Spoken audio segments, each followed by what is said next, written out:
Chapter 1. The Blackbird's Song.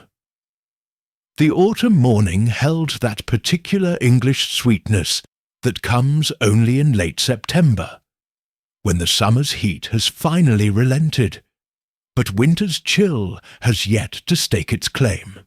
In the village of Little Wickham, the annual Harvest Festival Committee meeting was convening in the garden room of Rosemary Cottage, where Mrs. Beatrice Thornley presided with the sort of quiet authority that comes from running the same village functions for the better part of 30 years. Miss Jane Marple sat in her usual chair by the French windows, her knitting needles clicking softly as she worked on what appeared to be a baby's blanket in pale yellow wool. To the casual observer, she seemed entirely absorbed in counting stitches, occasionally glancing up to nod agreeably at whatever point was being discussed.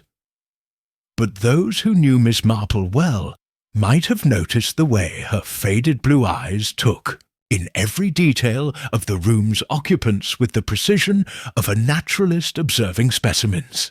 "Now then," Mrs. Thornley was saying, consulting her leather-bound notebook with the reverence usually reserved for religious texts, "we must finalize the arrangements for the children's fancy dress competition. Mrs. Pembridge, you've organized the prizes?" Mrs. Pembridge, a thin woman whose severe countenance suggested she had never met a child she particularly liked, nodded crisply. "3 prizes as usual. First, second, and third. Nothing too elaborate. We mustn't encourage showing off." "Quite right," murmured Colonel Weatherby from his corner chair, though his tone suggested he found the entire proceedings rather tedious. At 75, the Colonel maintained the bearing of his military days, his moustache precisely trimmed, and his tweed jacket bearing only the faintest suggestion of wear at the elbows. Marple's needles paused for just a moment, as she observed the exchange between Mrs. Thornley and Mrs. Pembridge.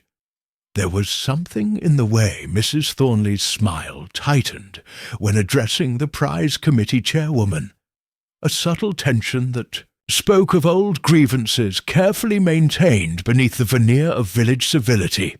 "And the tombola?" Mrs. Thornley continued. "Mr. Blackwood, I trust you've collected sufficient donations. Mr. Reginald Blackwood, the village's retired bank manager," cleared his throat nervously. He was a man of middle years who had never quite grown into his considerable height, giving him the appearance of someone perpetually attempting to make himself smaller. Yes, indeed. Though I must say, some people are less generous than they might be. Mrs. Fletcher from the post office donated only a packet of biscuits this year, when last year she contributed a bottle of sherry. "Times are difficult for everyone," said Mrs. Thornley smoothly, though her tone carried a note of disapproval for such public criticism. The discussion continued with the methodical attention to detail that characterized all good English committees. There were matters of bunting allocation, the distribution of volunteer duties, and the perennial question of whether Morris dancing should be encouraged, despite the unfortunate incident with Mr. Hodges and his handkerchief during last year's festivities. Miss Marple listened to it all with the sort of gentle attention she might give to a particularly interesting chapter in a well-loved novel. She had attended countless such meetings over the years, and had learned that the real dramas of village life often played out in the spaces between words, in the glances exchanged when someone thought themselves unobserved, in the careful way certain names were pronounced. "Miss Marple," Mrs. Thornley said suddenly, "you've been rather quiet this morning. I do hope you're planning to enter your preserves in the competition again. Your blackberry jam won first prize 3 years running." Miss Marple looked up from her knitting with the sort of mild surprise that suggested she had been completely absorbed in her work. "Oh, how kind of you to remember. Yes, I do believe I shall enter again this year, though I'm not sure my efforts will be quite up to the standard of previous years. I've had some trouble with my blackbird, you see." "Your blackbird?" Colonel Weatherby inquired, raising an eyebrow. "Oh, yes, there's been one particular fellow who's made quite free with my blackberry bush. Quite bold about it, too. I've taken to leaving bits of bread for him, but he seems to prefer the berries. I suppose I can hardly blame him. They were particularly sweet this year." Mrs. Pembridge sniffed disapprovingly. "Birds are nothing but pests. Nasty, dirty creatures." "Oh, I don't know about that," Miss Marple said mildly. "I find them rather educational, actually. You can learn quite a lot about character from watching how creatures behave when they think themselves unobserved." There was a moment of silence, in which several of the committee members shifted uncomfortably, though whether this was due to Miss Marple's comment, or simply the general restlessness that comes with prolonged sitting, was difficult to say. The doorbell chimed, its sound carrying clearly through the house. Mrs. Thornley excused herself to answer it, and the remaining committee members fell into the sort of subdued conversation that fills such interludes. When Mrs. Thornley returned a few minutes later, she was not alone.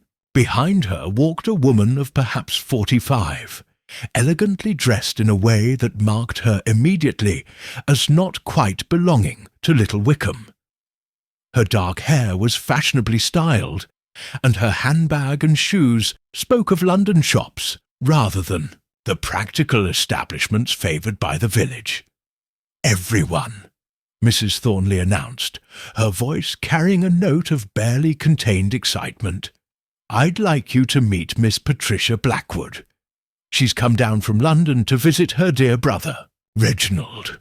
Mr. Blackwood rose unsteadily from his chair, his face flushing with what might have been pleasure or embarrassment. "Patricia, I had no idea you were coming. You should have telephoned." Miss Patricia Blackwood smiled in a way that transformed her rather severe features. "It was a spur-of-the-moment decision, Reggie. I hope you don't mind terribly. I've taken a room at the Crown for a few days." "Mind? Of course not. How lovely to see you. It's been far too long." Miss Marple noticed with interest the way Mr. Blackwood's hands trembled slightly as he embraced his sister, and how Miss Blackwood's smile flickered momentarily when she caught sight of the other committee members watching the reunion. "Miss Blackwood," Mrs. Thornley said warmly, "perhaps you'd like to join us. We're just finalising arrangements for our harvest festival. I'm sure Reginald could use some assistance with the tombola organisation." "How kind," Miss Blackwood replied, accepting the offered chair with grace. "Though I'm afraid I'll only be here for a few days, just a brief visit to see how dear Reggie is getting on." As the meeting resumed, Miss Marple observed the subtle shift in dynamics that the newcomer's presence created. Mrs. Pembridge's posture had become slightly more rigid. Colonel Weatherby had straightened his tie, and Mr. Blackwood seemed unable to concentrate on anything other than stealing glances at his sister. But it was Mrs. Thornley's reaction that interested Miss Marple most. Beneath her gracious hostess manner, there was something else, a watchfulness that reminded Miss Marple of that blackbird in her garden, alert for both opportunity and danger. The committee eventually concluded its business with all the usual promises of further communication and confirmation of responsibilities. As the members began to disperse, Miss Marple gathered her knitting and rose to take her leave. "Miss Marple," Mrs. Thornley called out as she reached the door, "would you mind terribly staying for a cup of tea? I'd so enjoy a proper chat." Miss Marple paused, her instincts telling her that this invitation held more significance than a simple desire for companionship. "How lovely," she replied. "I'd be delighted." As the others departed with various promises to see each other soon, Miss Marple settled back into her chair and accepted the cup of tea Mrs. Thornley pressed into her hands. Through the window, she could see Miss Patricia Blackwood walking down the garden path with her brother, their heads bent together in earnest conversation. "Such a surprise," Mrs. Thornley remarked, following Miss Marple's gaze. "Patricia Blackwood hasn't been to Little Wickham in years. Not since that unfortunate business with the Hendersons." Miss Marple's needles resumed their gentle clicking. "I'm afraid I don't recall the Henderson business." "Oh, it was all rather awkward. Patricia was engaged to young Henderson, Charles, the eldest son. This would have been, 15 years ago, perhaps. The engagement was broken off quite suddenly. There was talk, but then there always is." "People do have a tendency to talk," Miss Marple agreed placidly. "Quite. Though in this case one rather suspected there might have been some truth to the rumours. Charles Henderson left Little Wickham shortly after, and hasn't been back since. Married a girl from Scotland, I believe." Miss Marple sipped her tea thoughtfully. "And Miss Blackwood never married?" "No, never. Quite the thing in her day, you know. Beautiful girl, well-educated, nicely settled. But after the Henderson affair, she seemed to lose interest in village life altogether. Went up to London and made quite a career for herself. Something in publishing, I believe." Through the window, the Blackwood siblings had paused at the garden gate. Even at a distance, Miss Marple could see the tension in their postures, the way Miss Blackwood's hands gestured sharply while her brother's shoulders sagged. But there was still one piece missing, one crucial element that would tie everything together. And Miss Marple had a growing suspicion that when she found it, it would come from the most unlikely source of all. The fire crackled softly as she continued her knitting, her needles keeping time with her thoughts. Somewhere in Little Wickham, a clever killer was probably feeling quite satisfied with how events were unfolding. Patricia Blackwood remained under suspicion. The attention of the police focused on the obvious suspect, while the real murderer moved freely among them. But cleverness, Miss Marple had learned over the years, was often its own undoing. The very intelligence that allowed someone to construct an elaborate deception also led them to make it too perfect, too neat, too logical. Real life, Miss Marple knew, was messy and unpredictable. And in that messiness lay the truth, waiting to be discovered by someone patient enough to look beyond the obvious. Tomorrow, she decided, she would pay a visit to the post office. There were questions that needed asking, and Mrs. Fletcher, for all her gossip and chatter, had an excellent memory for details. Details that might prove very illuminating indeed. Chapter 8. Dangerous Revelations. Saturday morning found Miss Marple at the post office, ostensibly to purchase stamps, but actually to have a conversation with Mrs. Fletcher about the peculiar events of Tuesday evening. The small post office, with its worn wooden counter and smell of paper and ink, was busier than usual as villagers caught up on their correspondence and gossiped about the inquest. Mrs. Fletcher, still rather excited about having given evidence at the inquest, greeted Miss Marple with obvious pleasure. "Oh, Miss Marple, wasn't that extraordinary yesterday?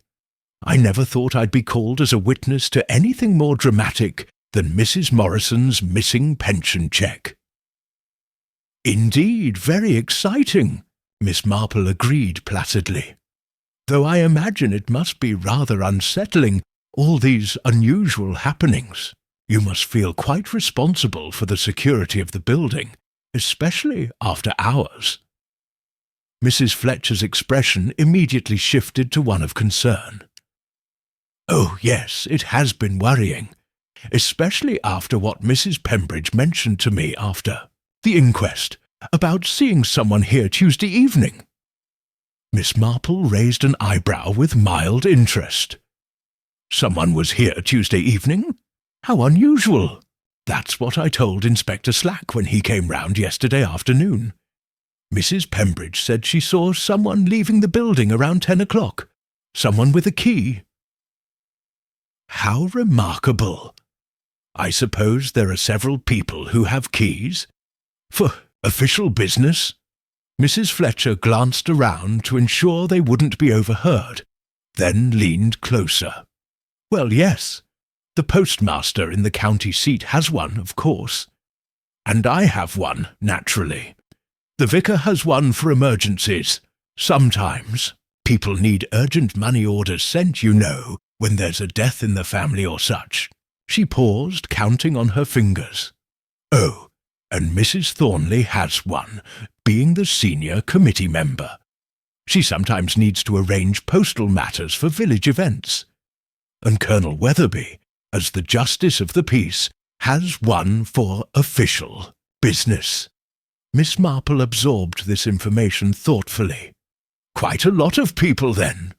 I don't suppose there's any way to tell who might have used their key Tuesday evening." "That's just it. Inspector Slack asked me to check the till in the cash box to see if anything was missing. But everything was in order. No money taken, no postal orders missing. Though—" She frowned, as if trying to remember something. "Yes? Well, it's probably nothing. But when I opened up Wednesday morning, things looked slightly rearranged. Nothing major, just small things. The blotter was at an angle. One of the ledgers was open when I always close them, that sort of thing. As if someone had been looking through the business records." This was precisely the sort of detail Miss Marple had hoped to discover. "No, interesting. Did you mention this to Inspector Slack?" "Yes, but he seemed more interested in whether anything had been stolen. I don't think he considered it important that someone might have been examining the books." At that moment the post office door chimed, and Colonel Weatherby entered, stamping his feet on the mat. "Ladies," he said, nodding to them both. "Terrible. Business about the inquest. Still can't quite believe it all." Miss Marple studied his face as he approached the counter. The Colonel looked tired, she thought, with the sort of weariness that comes from more than just age. His usually immaculate appearance showed signs of strain, a slight tremor in his hands, a tightness around his eyes. "Colonel," Mrs. Fletcher said brightly, "I was just telling Miss Marple about that odd business Tuesday evening. Someone using a key to get in after hours." The Colonel's reaction was subtle but unmistakable. A slight stiffening of his posture, a careful blankness that came over his features. "Tuesday evening? How strange. I hope nothing was taken."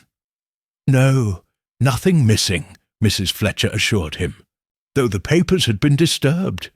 Inspector Slack thinks whoever it was might have been looking for something specific." "I see."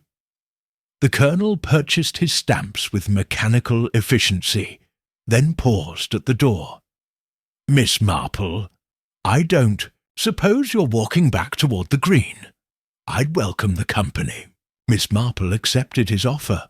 bidding farewell to Mrs. Fletcher with a promise to return soon for a proper chat. Once outside, the Colonel walked in silence for several minutes before speaking. "Miss Marple, you have a reputation for discretion, for understanding that sometimes the truth of matters is more complex than it appears on the surface." "I've found that to be the case, yes," she replied carefully. They had reached the green, where a bench overlooked the duck pond. The Colonel gestured toward it, and they sat down despite the morning chill. "I believe I know who was at the post office Tuesday evening," he said without preamble. Miss Marple waited, her hands folded peacefully in her lap. "It was me." The admission hung in the air between them. Miss Marple noticed how the Colonel's hands were clasped tightly together, how his military bearing had given way to something more vulnerable. "I see," she said quietly. "And may I ask what business took you there so late?" The Colonel stared across the pond, where a pair of ducks moved in lazy circles. "I received a letter that afternoon. Tuesday's post, from Reginald Blackwood. He asked me to meet him at the post office that evening. Said there were matters we needed to discuss privately." "What sort of matters?" "Financial matters. You see, Miss Marple, I've been in some difficulties recently. Bad investments, a rather foolish speculation in overseas property. I needed a loan, and Reginald had been kind enough to arrange something through the trust funds he managed." Miss Marple felt a chill that had nothing to do with the autumn air. "The Henderson Trust?" "Among others, yes. Reginald assured me it was all perfectly legal, properly documented. A temporary arrangement that would be resolved before any audits were conducted." His voice dropped, but when Patricia began asking questions, demanding a full accounting of the trust funds, you became concerned. Terrified would be more accurate. "I'm a magistrate, Miss Marple, a justice of the peace. If it came out that I'd been involved in financial irregularities, even unknowingly," he shook his head, "my reputation, my position, everything would be destroyed." Miss Marple considered this carefully. "And Reginald asked you to meet him Tuesday evening?" The letter was very specific. He said Patricia was becoming increasingly aggressive in her demands, that he might need to reveal the full extent of the trust fund borrowings to protect himself. He wanted to give me time to prepare, to perhaps arrange alternative financing. "But when you arrived at the post office," the Colonel's face grew grim. "Reginald was already agitated, pacing about like a caged animal. He said Patricia had telephoned him that afternoon, threatening legal action, demanding immediate access to all trust fund records. He was convinced she suspected far more than she'd let on." "What did he want from you?" "He wanted me to sign papers, documents that would make me solely responsible for any irregularities in the trust funds. He said it was the only way to protect both of us. If someone had to take blame, better me than him, since I could claim ignorance where he could not." Miss Marple's needles had begun their familiar rhythm as she processed this information. "And did you sign these papers?" The Colonel was quiet for so long that Miss Marple wondered if he intended to answer. When he finally spoke, his voice was barely audible. "I refused. We argued, quietly, you understand. We couldn't afford to be heard. But I told him I wouldn't be his scapegoat, that if he'd embezzled from trust funds, he would have to face the consequences himself." "How did he react to your refusal?" "He became quite threatening, said he knew things about me about my financial situation that would destroy me regardless. That if I didn't help him, he'd ensure I was ruined along with him. The Colonel's hands were trembling now. That's when I realized how desperate he'd become, how dangerous. And then I left. I told him to do his worst, that I wouldn't be party to his schemes any longer. I walked out, leaving him there among the ledgers and money order books. Miss Marple's needles had stilled completely. "Colonel, what time was this?" 10:30, perhaps 10:45. I remember checking my watch as I walked home, thinking how late it had become.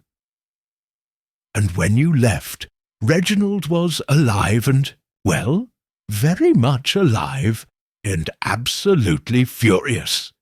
They sat in silence as the implications of this revelation settled between them. Miss Marple found herself thinking of motives and opportunities, of who else might have known about this late-night meeting, of who might have seized the chance it presented.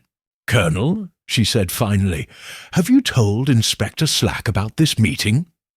"No, I've been wondering if I should, but—" He gestured helplessly.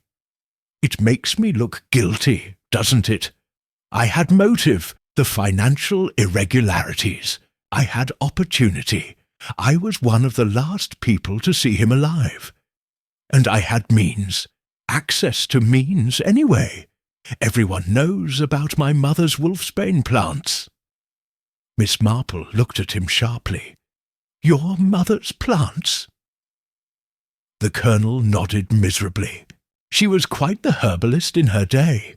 Grew all sorts of things for her remedies. After she died, I kept most of her garden as it was, including the wolfsbane, though I've regretted that decision considerably this week.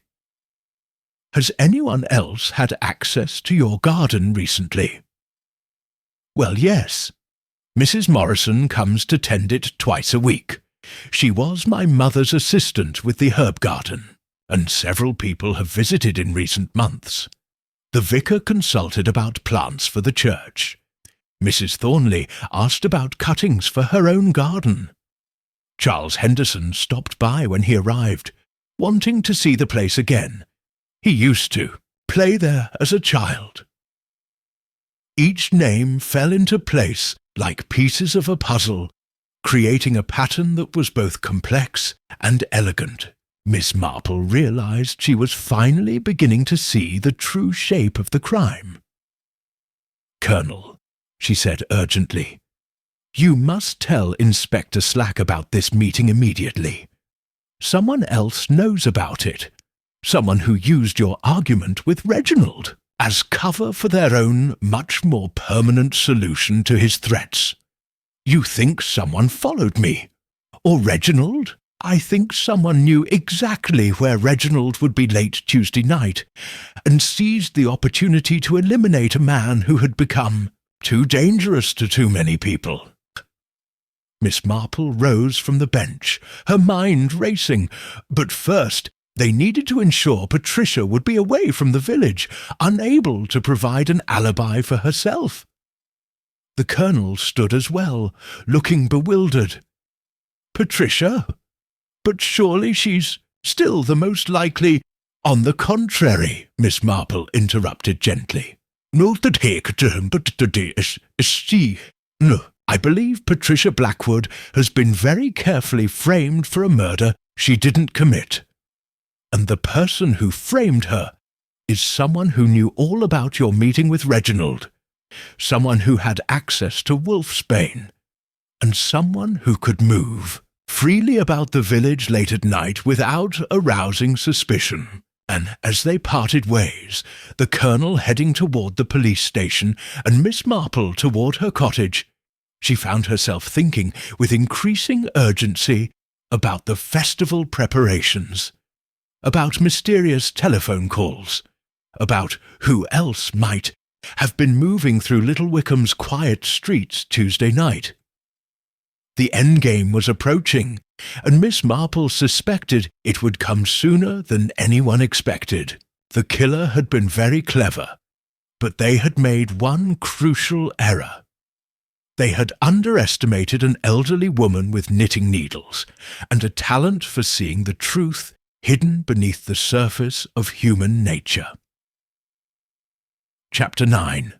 The Final Gambit Sunday. Morning brought a crisp autumn day that seemed to mock the darkness that had settled over Little Wickham. Miss Marple attended early service at St. Mary's, noting with interest who was present and who was conspicuously absent. Patricia Blackwood was there, sitting alone in a back pew, her face pale but determined. Charles Henderson sat across the aisle, stealing worried glances in her direction. Mrs. Thornley occupied her usual place near the front, but her composition seemed forced, her hands gripping her prayer book too tightly. After the service, as villagers gathered in small groups outside the church, Miss Marple noticed Inspector Slack approaching with purposeful strides. His arrival caused a ripple of unease through the congregation. "Miss Blackwood," he called out, his voice carrying across the churchyard. "I need to speak with you. New evidence has come to light." Patricia turned to face him, and Miss Marple saw her straighten her shoulders as if preparing for a blow. "What sort of evidence, Inspector?" "Colonel Weatherby has come forward with information about a meeting he had with your brother Tuesday evening. A meeting at the post office that ended in a considerable argument." The gathered villagers pressed closer, sensing drama. Charles Henderson moved protectively toward Patricia, but she held up a hand to stop him. "I see," she said calmly, "and you believe this implicates me somehow?" "It establishes that your brother was alive and agitated well past the time you claim to have received your mysterious telephone call. It also suggests he had more enemies than we initially realized." Mrs. Thornley stepped forward, her face creased with worry. "Inspector, surely this information supports Miss Blackwood's account, rather than contradicting it? If she was already at Miller's cottage when this argument took place, that's assuming her story about the telephone call is true," Inspector Slack interrupted. "The timing is remarkably convenient, don't you think? Just when we need independent verification of her whereabouts, she develops partial memory loss." Miss Marple watched this exchange with growing concern. She could see Patricia's composure beginning to crack under the weight of repeated suspicion, could see how the villagers' opinions were hardening against her despite the new evidence. "Inspector," Miss Marple interjected gently, "might I have a word? Something occurred to me during the service that might be relevant." Inspector Slack looked annoyed at the interruption, but nodded curtly. They moved away from the group, toward a quiet corner of the churchyard. "What is it, Miss Marple?"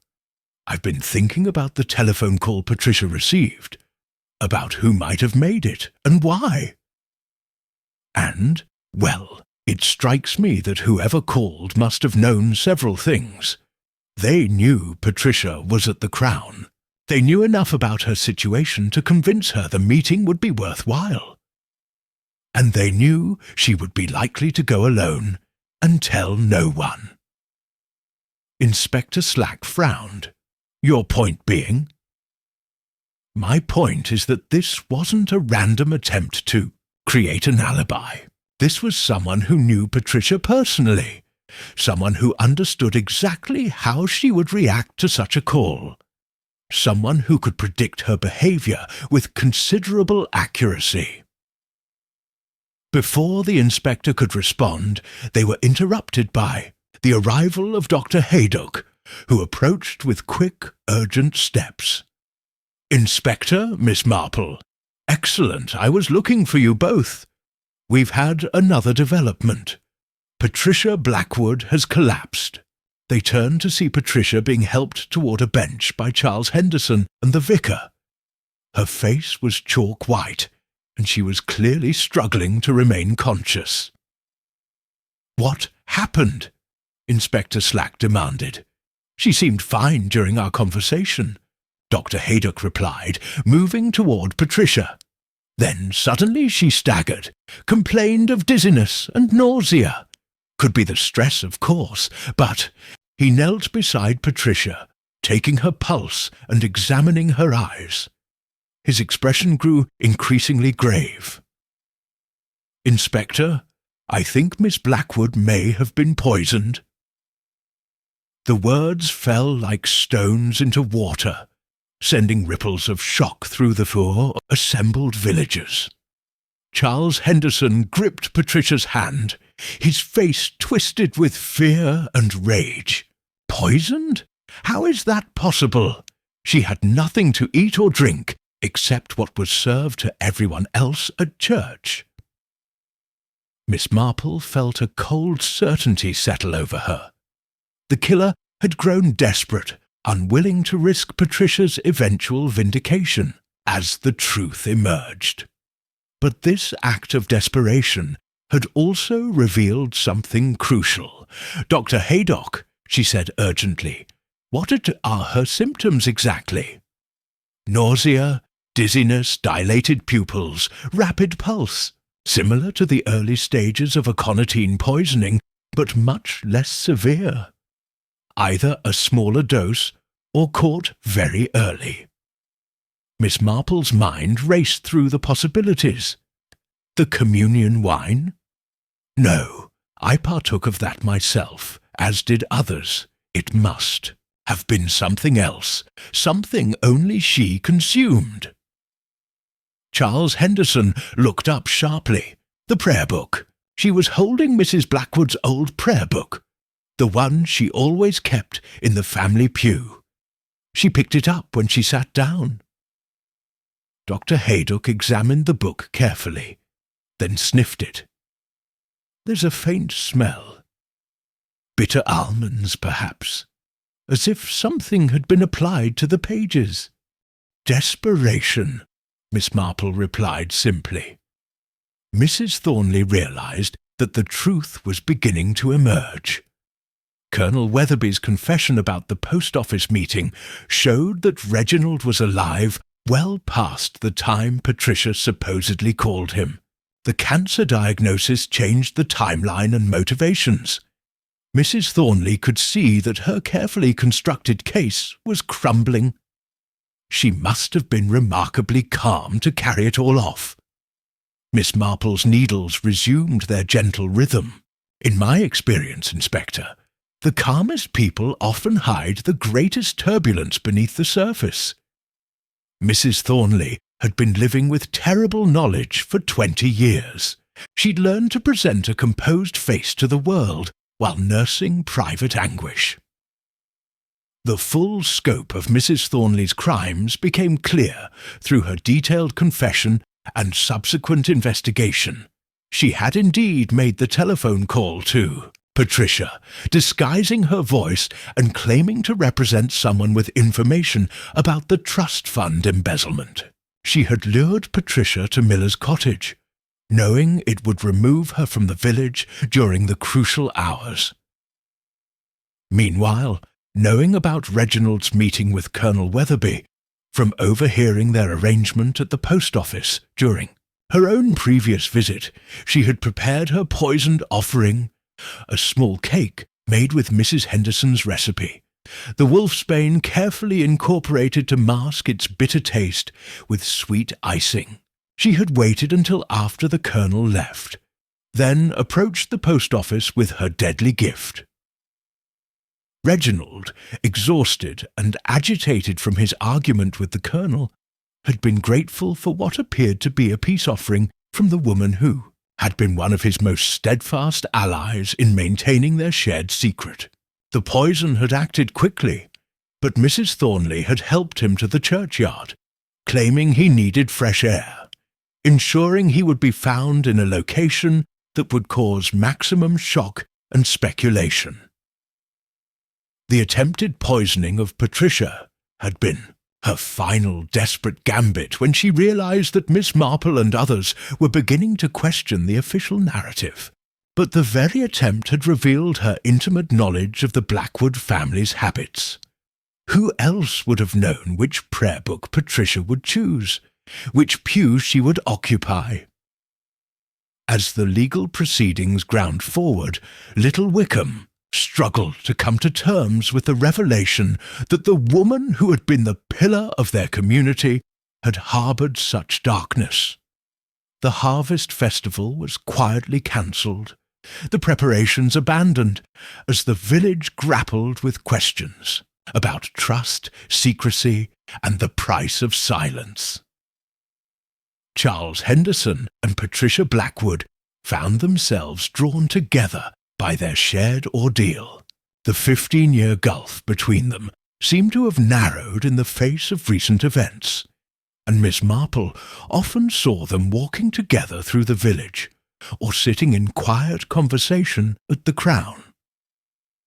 One early November afternoon, as Miss Marple was tending to her garden and keeping an eye on her faithful blackbird, she received an unexpected visitor. Patricia Blackwood stood at her garden gate, looking healthier than she had in weeks, but carrying an air of profound sadness. "Miss Marple," she called out, "might I have a word? I wanted to thank you properly before I leave." Miss Marple invited her in for tea, and they settled in the sitting-room where so many crucial conversations had taken place over the past fortnight. "I keep thinking about Mrs. Thornley," Patricia said without preamble, "about how she lived with that secret for so long, how it poisoned everything she touched. I can't help feeling partially responsible." "My dear," Miss Marple said gently, "you mustn't blame yourself for seeking the truth about your inheritance. Mrs. Thornley's crimes were her own choice, born from decisions made long before you returned to Little Wickham. But if I hadn't pressed so hard for an investigation of the trust funds, then Reginald would have continued embezzling, and Mrs. Thornley would have continued living in fear and enabling a killer. Sometimes bringing the truth to light is painful, but the alternative is often worse." Patricia sipped her tea, considering this. "Charles has asked me to stay, to give us another chance. He says what we had was worth fighting for." "And what do you think?" A small smile crossed Patricia's face, the first genuine one Miss Marple had seen from her. "I think perhaps he's right. Little Wickham will always carry painful memories for me now, but it's also where I found the truth. About the money, about my brother, about myself. Will you rebuild here?" "Charles wants to restore his mother's cottage, turn it into something new, a fresh start for both of us. I think I'd like to try that." As Patricia prepared to leave, she paused at the door. "Miss Marple, may I ask you something? How do you bear it, seeing so clearly into people's hearts, understanding their capacity for both good and evil?" Miss Marple considered the question carefully. "I suppose, my dear, it's because I've learned that understanding doesn't mean condoning. Mrs. Thornley did terrible things, but I can still see the frightened widow who was trying to protect her family's reputation and her own survival. Evil rarely springs from nowhere. It grows from fear, desperation, and the small compromises we make when we think no one is watching. And the good? Do you see that as clearly? Oh, yes. I've seen Charles's devotion to you, even when it seemed hopeless. I've seen Dr. Haydock's dedication to healing. I've seen Colonel Weatherby's courage in finally telling the truth. People are complex, Patricia.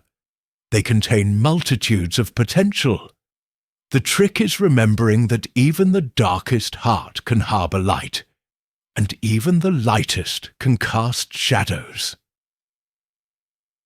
After Patricia left, Miss Marple returned to her garden, where the blackbird was conducting his evening search for overlooked seeds. The autumn air was crisp, carrying the scent of wood smoke and the promise of winter. Soon the ground would be hard with frost, and the garden would sleep beneath a blanket of snow. But spring would come again, as it always did. New growth would emerge from the dormant soil, and little Wickham would heal from the wounds of recent days. It would take time. Trust, once broken, was not easily mended. But the village had survived worse, and would survive this too. Miss Marple gathered her gardening tools and headed inside. There was a letter to write to her nephew Raymond, and after that, her knitting to attend to. The baby blanket she'd been working on was nearly finished. Soft yellow wool that would welcome new life into the world. As she settled by the fire, her needles resuming their familiar rhythm, Miss Marple reflected on the strange mathematics of human nature. One secret, harboured for 20 years, had led to 2 murders and nearly a third. One desperate attempt to frame an innocent woman had led to the truth. One elderly woman with sharp eyes and patient observation had helped bring justice to light. Wickham. The blackbird appeared at her window, pecking at the glass as if to bid her good night. Miss Marple smiled and waggled her fingers at him. Tomorrow she would put out fresh breadcrumbs, and he would continue his patient work of cleaning up the overlooked scraps, much like herself, she supposed, both of them content to work quietly in their corners of the world, finding sustenance in the details others ignored, and occasionally uncovering treasures hidden in plain sight. Chapter 11. After the Storm. 3 months later, little Wickham bore little resemblance to the village that had awakened to find Reginald Blackwood dead in its churchyard. The winter had been long and hard, giving everyone time to retreat into their homes and their thoughts, to process the revelations that had shattered so many assumptions about their quiet community. Miss Marple stood at her sitting-room window on a bright March morning, watching the first signs of spring emerge in her garden. The blackbird was there again, more confident now as he searched among the emerging crocuses for insects and seeds.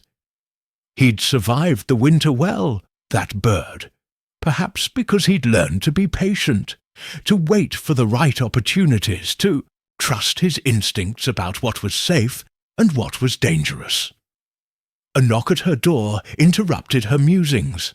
She opened it to find Inspector Slack, looking considerably more relaxed than the last time she'd seen him. "Miss Marple," he said, touching his hat, "I hope you don't mind me calling unannounced. I was passing through the village on another matter, and thought I'd stop by with news." "Of course, Inspector. Do come in. I'll put the kettle on." As they settled in her sitting-room, Inspector Slack accepted a cup of tea and consulted his notebook, a gesture that had become oddly comforting over their weeks of association during the Blackwood case. "Mrs. Thornley's trial concluded yesterday," he began. "Given her full confession and cooperation with the investigation, the judge was relatively lenient. She received life imprisonment, but with the possibility of parole in 15 years, considering her age and the extenuating circumstances." Miss Marple nodded thoughtfully. "And how did she take the verdict?" "Remarkably well, actually. Her solicitor says she seems almost relieved to have the truth finally in the open. She's been corresponding with Patricia Blackwood, of all things, apparently offering what assistance she can in settling Reginald's estate and recovering the misappropriated funds. How extraordinary! Though I suppose guilt takes different forms in different people. Inspector Slack consulted his notes again. There's been some interesting developments with the financial investigation as well. It turns out Reginald's embezzlement was even more extensive than we initially thought. He'd been skimming from various trust funds and estate accounts for over 2 decades. The total comes to nearly £50,000. Miss Marple's eyebrows rose. Goodness, that's quite a fortune. Indeed, but here's the interesting part. Patricia Blackwood has announced that once all the legal matters are settled, she intends to establish a charitable foundation with the recovered money, something to support widows and orphans in the village, in memory of her brother and, remarkably, Mrs. Thornley's husband. How very generous of her, and how fitting.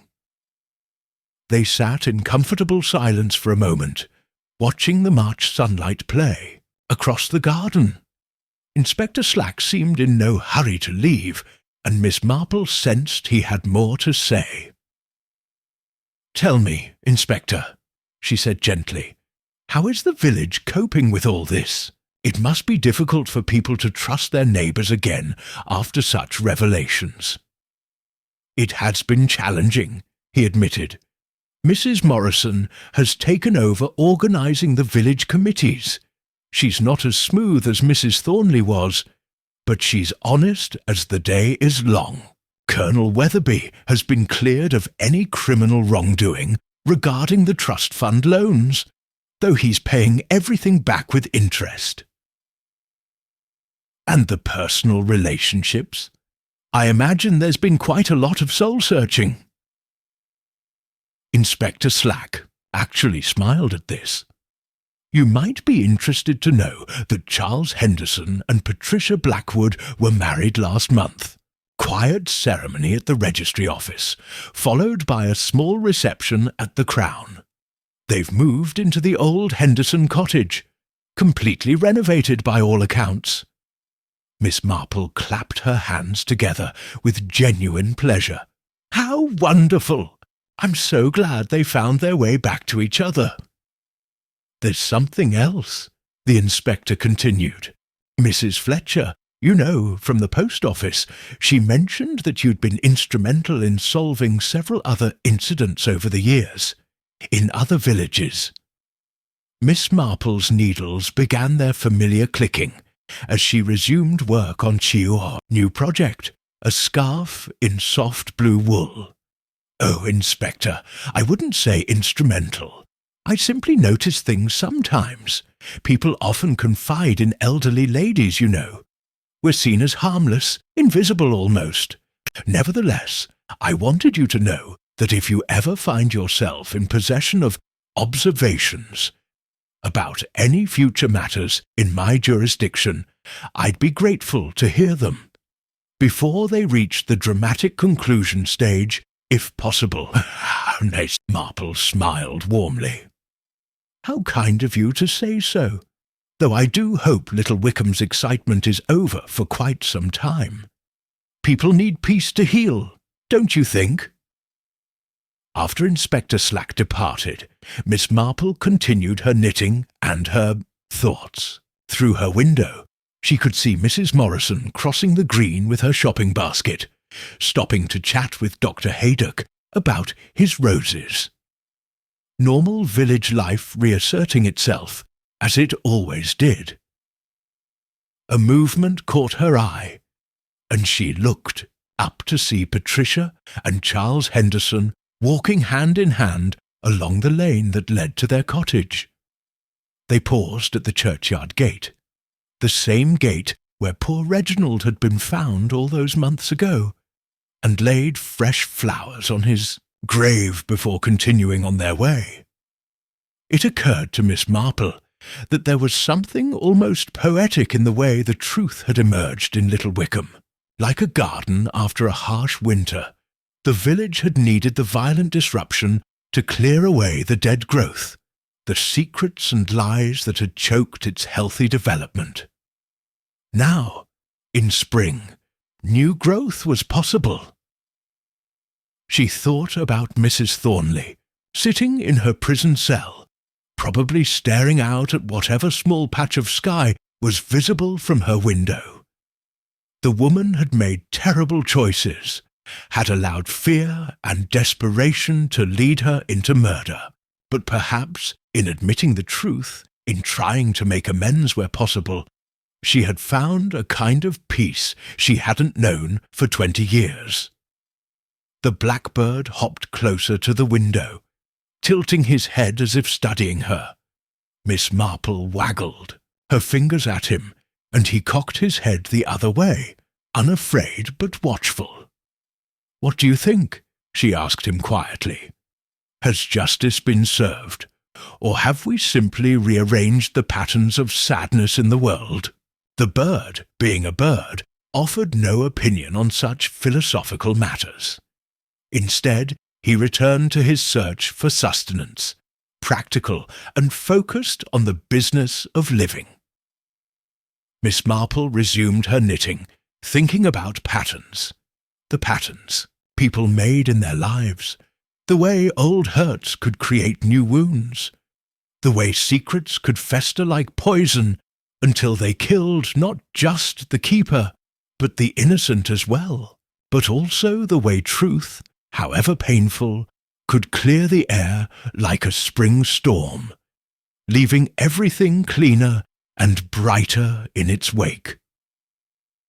The afternoon post arrived with a letter from her nephew Raymond in London, full of his usual news about literary circles and social events. But there was also a smaller envelope, addressed in unfamiliar handwriting. Inside was a brief note. "Dear Miss Marple, thank you for everything you did to find the truth about my brother. I know it wasn't easy to see through Mrs. Thornley's deception, to the pain underneath. Charles and I are very happy, and we owe that happiness largely to your wisdom and patience. I thought you might like to know that we're expecting our first child in the autumn. I plan to teach him or her about observation, about looking beneath the surface of things, about understanding that people are complex creatures capable of both great kindness and terrible cruelty. I hope little Wickham continues to be as peaceful as it appears to be now, but if it isn't, I hope you'll be there to help it find its way back to the truth. With deepest gratitude, Patricia Henderson P.S. Charles wants you to know that his mother's wolfsbane has been completely removed from the garden and replaced with a herb garden for cooking and healing teas. He says life should be about nurturing, not poisoning." Miss Marple folded the letter carefully and placed it on her mantelpiece, next to the photograph of her late husband and the medals her nephew had earned in the war. Tokens of love, loss, and duty, the building blocks of any life well lived. Outside, the March wind scattered the last of the winter's dead leaves, making room for the fresh green of spring. The blackbird had found something particularly interesting near the rose bushes, and was regarding it with the intense focus that successful foragers required. Miss Marple picked up her knitting needles and smiled. Spring was coming to Little Wickham, and with it the promise of new life, new hope, and perhaps most importantly, new chances to get things right. After all, she reflected, that was what spring was really about. Not the arrival of warm weather or pretty flowers, but the eternal possibility of renewal, of growth, of second chances for those wise enough to embrace them. The village would remember Mrs. Beatrice Thornley not as the pillar of the community she had seemed to be, but as the wounded woman who had let her pain poison her judgment. It would remember Reginald Blackwood not just as a victim, but as a man whose greed had led to his own destruction. but it would also remember the patience of Miss Jane Marple, the forgiveness of Patricia Henderson, and the quiet courage of those who choose truth over comfort, healing over vengeance. And in the end, Miss Marple thought, perhaps that was the most any of them could hope for, to be remembered for the choices that mattered when the last blackbird had sung and the final secret had been revealed. Brothers and sisters, Mrs. Thornley murmured, apparently following the same line of observation. Such complicated relationships, don't you think? Oh, yes, Miss Marple agreed quietly, though I've always found that the complications usually stem from things left unsaid rather than things that are spoken aloud. Mrs. Thornley set down her teacup with more force than necessary. I do hope Patricia's visit won't cause any disruption. The festival is next week, and everything must run perfectly. The village depends on it. Miss Marple looked at her hostess with mild interest. Disruption? I shouldn't think a brief family visit would cause any particular trouble. No, of course not, Mrs. Thornley said quickly. It's just that Patricia was always rather intense about things, and with Charles Henderson back in the village, Miss Marple's knitting needles stilled. Mr. Henderson is back. Oh yes, didn't I mention? He arrived yesterday, staying at his mother's cottage while he settles some estate matters. Mrs. Henderson passed away last month, you know. Natural causes at her age, but still sad. Charles is her executor. The information settled between them like a stone dropped into still water, its ripples spreading outward in silence. Miss Marple resumed her knitting, but her mind was working with the methodical precision of a clock's mechanism, fitting pieces together in patterns not yet fully visible. How interesting, she said at last, that both of them should return to Little Wickham at the same time, after so many years. Yes, Mrs. Thornley agreed, her voice carefully neutral. Quite a coincidence. Miss Marple smiled gently, the expression conveying nothing more than the pleasant agreement of an elderly lady enjoying an afternoon chat. But as she gathered her things to leave a few minutes later, she found herself thinking of her blackbird and the way it had behaved that morning. Alert, watchful, as if sensing something in the wind that spoke of changes to come. The afternoon sun slanted through the French windows as she made her way home, casting long shadows across the village. Green. Little Wickham looked exactly as it always did, peaceful, orderly, unchanging. But Miss Marple had lived long enough to know that the most dramatic changes often announced themselves with the softest footsteps. Behind her, Rosemary Cottage stood, silent in its garden, but she could feel eyes watching from its windows. And somewhere in the village, old secrets were stirring like leaves before a storm, ready to be scattered by the slightest wind. Chapter 2. The Bell Tolls. The next morning dawned crisp and clear, with the sort of golden light that made even the most ordinary cottage garden look like something from a watercolour painting. Miss Marple was in her own garden early, tending to her roses and keeping one eye on the blackbird that had become such a regular visitor. He was there again, bold as brass, pecking at the remaining blackberries with the sort of determination that suggested he knew winter was coming. She was just deadheading the late-blooming roses when she heard the commotion from the direction of the village green. Voices raised in alarm, the sound of running feet, and beneath it all, the urgent tolling of the church bell. Not the measured call to morning service, but the erratic, desperate clanging that meant trouble. Miss Marple set down her secateurs and made her way through her garden gate with the unhurried pace that characterized all her movements. As she rounded the corner onto the high street, she could see a small crowd gathering near the lych gate of St. Mary's Church. Mrs. Thornley was there, still in her dressing gown and slippers, her carefully maintained composure quite forgotten. Colonel Weatherby stood beside her, his face grave, while several other villagers clustered together in the way people do when something dreadful has happened, and no one quite knows what to do about it. "Miss Marple!" Mrs. Thornley called out as she approached. "Oh, thank goodness you're here! Something terrible has happened, simply terrible." Miss Marple joined the group, her mild blue eyes taking in the scene with characteristic thoroughness. The bell had stopped tolling now, leaving an oppressive silence broken only by hushed whispers and the occasional sob from Mrs. Fletcher, the postmistress, who was known for her sensitive nature. "What has occurred?"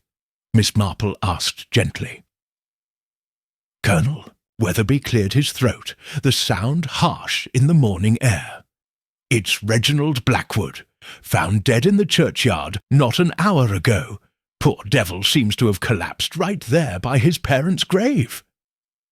Miss Marple followed his gaze to where a small group of people stood by the far wall of the churchyard. Among them she could make out the tall, thin figure of Dr. Haydock, the village physician, and beside him the unmistakable bulk of Inspector Slack from the county police. Between them, discreetly covered by a white sheet, lay the unmistakable shape of a human form. "Dead?" Miss Marple repeated softly. "How very sudden! He seemed quite well yesterday at the committee meeting. That's what makes it so shocking," Mrs. Thornley said, wrapping her dressing gown more tightly around herself. "He was always so healthy, so careful about his constitution. Never a day's illness that I knew of. Heart attack, most likely," Colonel Weatherby opined with the authority of someone who had seen death in various forms during his military service. "Happens to the best of us at our age. Still, damned odd place to have it. What was he doing in the churchyard at dawn?" Mrs. Fletcher dabbed at her eyes with a soggy handkerchief. "He used to come here every week to tend his parents' grave. Such a devoted son. But usually on Sundays after service, not so early in the morning." Miss Marple observed the scene with the sort of quiet attention that might easily be mistaken for the confused bewilderment of an elderly lady faced with unexpected drama. But her mind was sorting through details with mechanical precision. The timing, the location, the reaction of the various villagers, all of it filed away for later consideration. "Have you seen his sister?" she asked. "Miss Patricia Blackwood. Someone should inform her." Mrs. Thornley's face grew even more pinched. "That's the other dreadful thing. She's nowhere to be found. The Crown says she never came back to her room. Last night, her bed wasn't slept in." This information sent a ripple of whispers through the gathered crowd. In a village like Little Wickham, such details became common knowledge with remarkable speed, and the absence of the victim's sister on the very night of his death was the sort of coincidence that fed speculation like kindling feeds fire. "Perhaps she spent the night with friends," Miss Marple suggested mildly. "After such a long absence, she might have had much catching up to do." With whom? Mrs. Pembridge had arrived, her sharp features even sharper than usual with disapproval.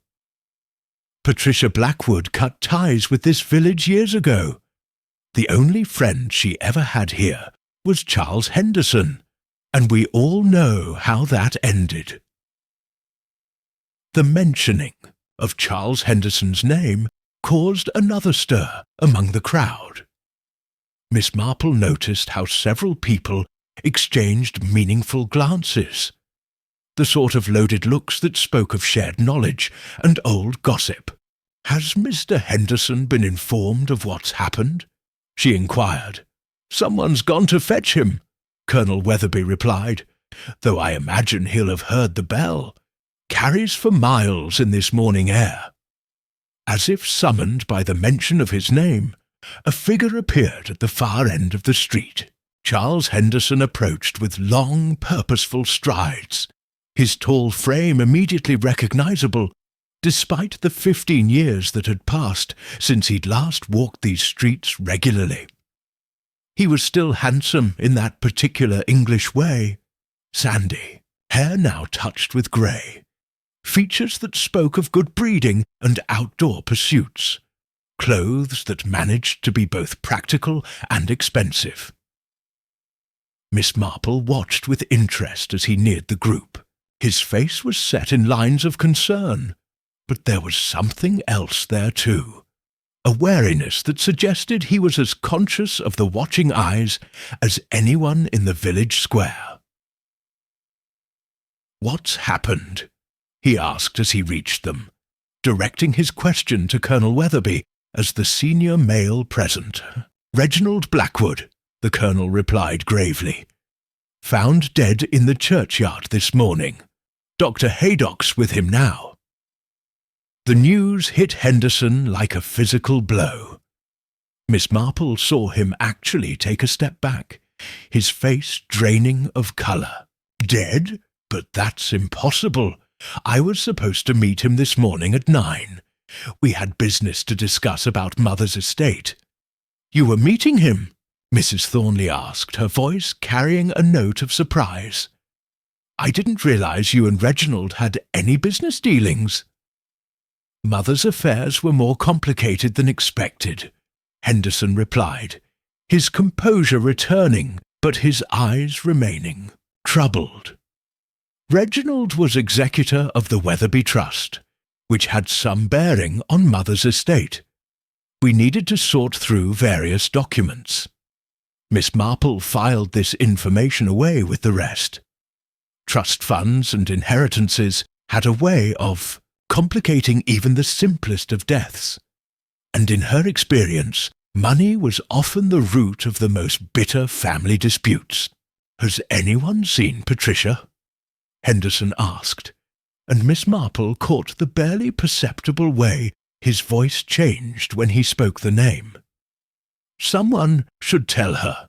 That's just it," Mrs. Fletcher said, forgetting her tears in the excitement of having fresh news to share. "She's disappeared. Never came back to her room last night at the Crown. Her bed wasn't even slept in." Henderson's face went very still. "Disappeared? Now. Dr. Haydock's voice carried across the churchyard as he approached the group. "Let's not get ahead of ourselves with dramatic language. Miss Blackwood is an adult woman perfectly capable of making her own arrangements. No doubt there's a perfectly reasonable explanation. Dr. Haydock was a man in his 50s, competent and unflappable, with the sort of bedside manner that suggested he'd seen most of what life had to offer, and wasn't easily shocked by any of it.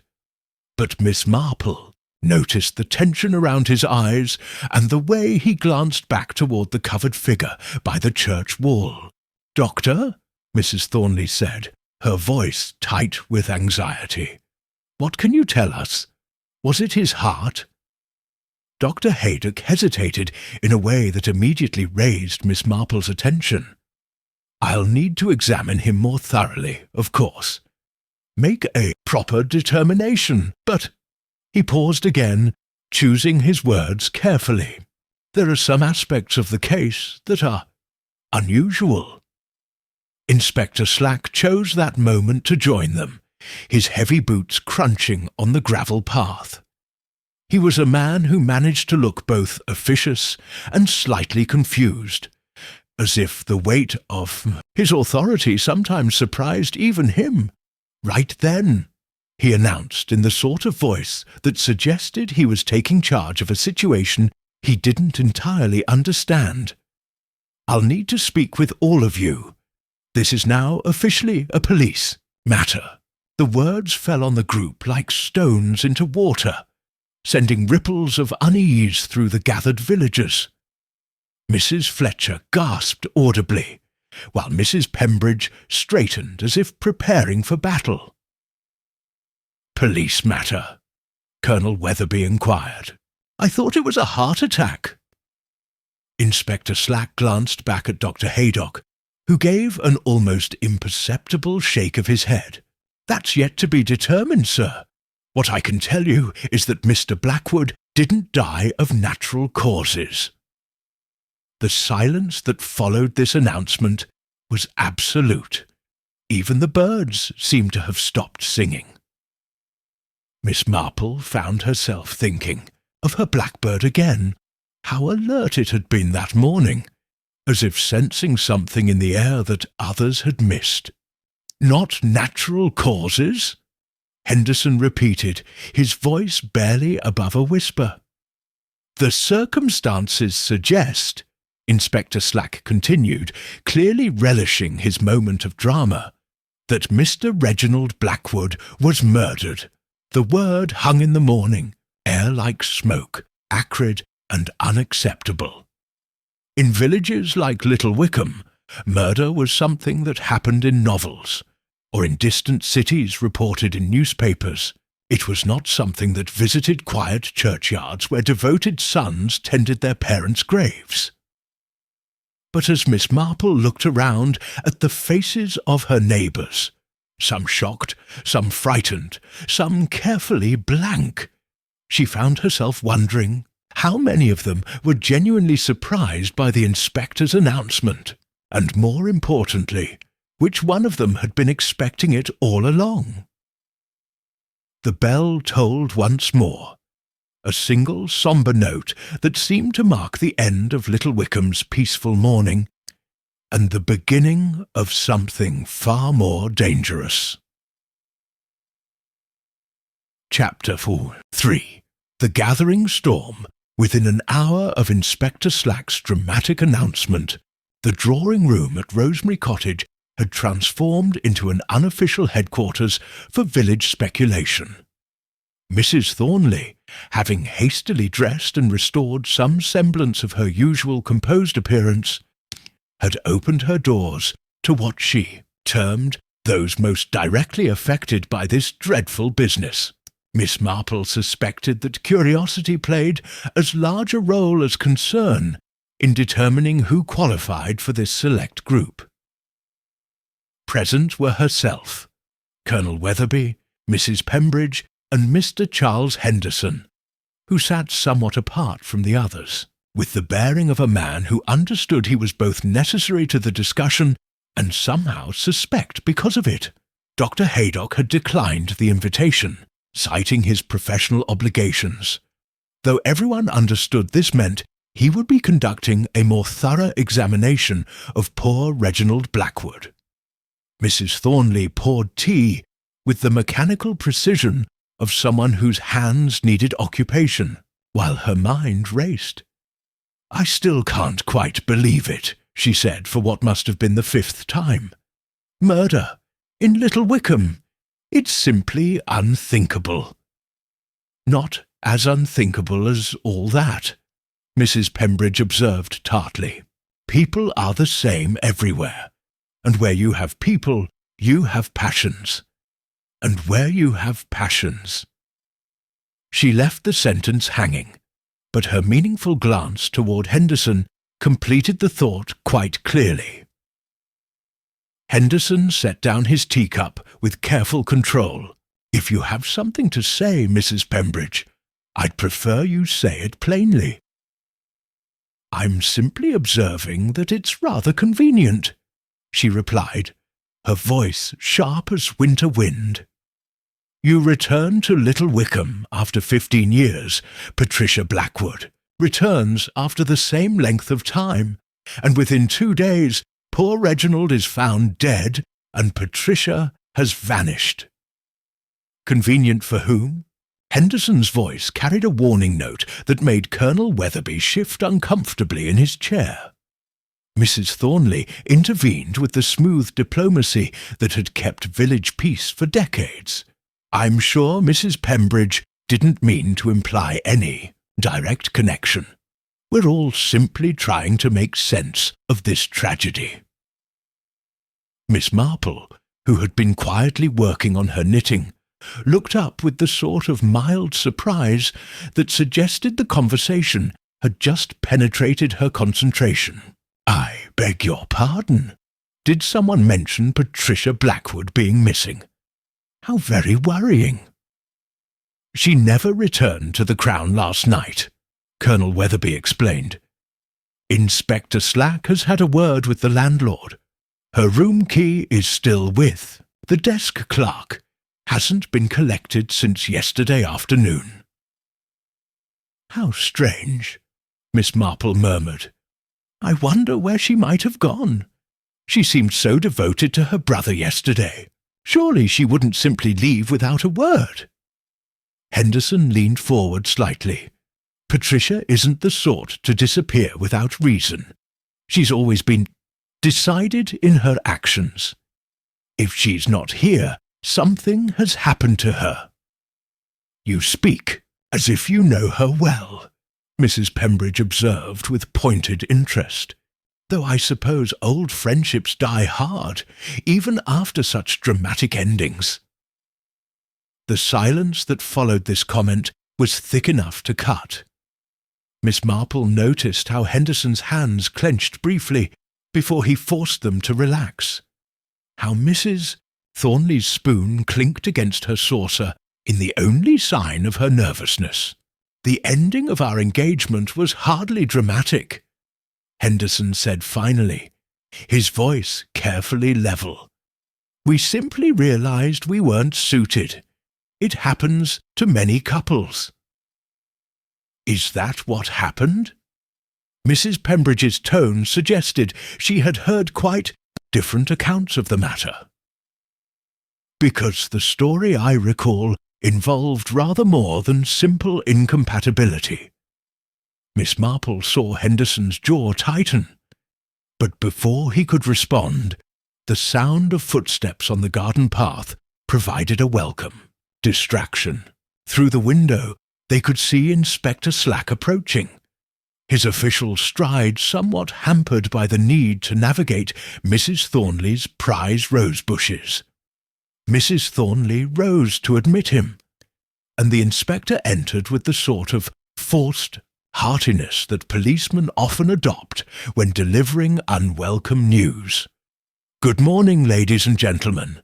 I hope you don't mind the intrusion, but I find these informal gatherings often provide more useful information than formal interviews.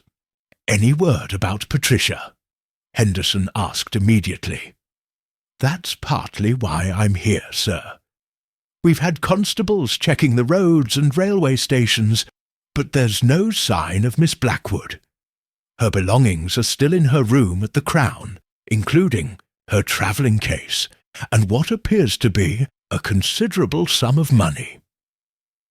This information settled over the room like a cold draught. Women in 1950s England did not typically vanish leaving money and possessions behind, unless circumstances were truly dire.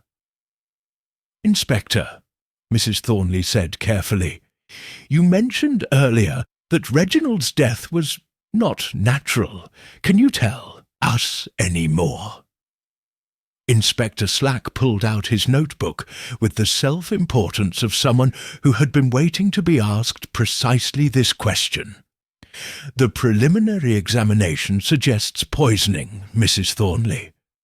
Dr. Haydock found no signs of violence, no apparent injury.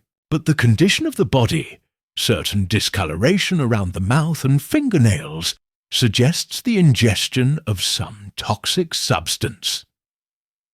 Miss Marple's knitting needles had stilled again, but her face showed only the polite attention of an elderly lady listening to necessary but unpleasant information. "Poison?" Colonel Weatherby repeated, his military bearing making the word sound like a tactical assessment. "That's a woman's weapon, traditionally speaking. Now, Colonel—" Mrs. Thornley protested, but the inspector nodded thoughtfully. "There is that aspect to consider. Poison requires knowledge, planning. It's not a crime of sudden passion." Henderson stood abruptly, moving to the window where he could look out towards the village green. "You're all but accusing Patricia. This is monstrous." "I'm not accusing anyone at present, sir," Inspector Slack replied smoothly. "But you must admit the circumstances are suggestive. The victim's sister arrives unexpectedly. There's a family meeting. He's found dead the next morning, and she's nowhere to be found. Perhaps she's been harmed as well," Miss Marple suggested, gently. "If someone meant to hurt Mr. Blackwood, his sister might have been in danger too. She might be hiding, frightened for her life." Mrs. Pembridge snorted sceptically. "Patricia Blackwood was never one to hide from anything. Too proud by half, that one was." Inspector Slack consulted his notebook again. "There's another matter. The victim's financial affairs.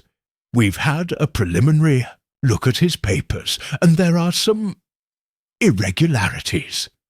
Henderson turned sharply from the window. "What sort of irregularities?"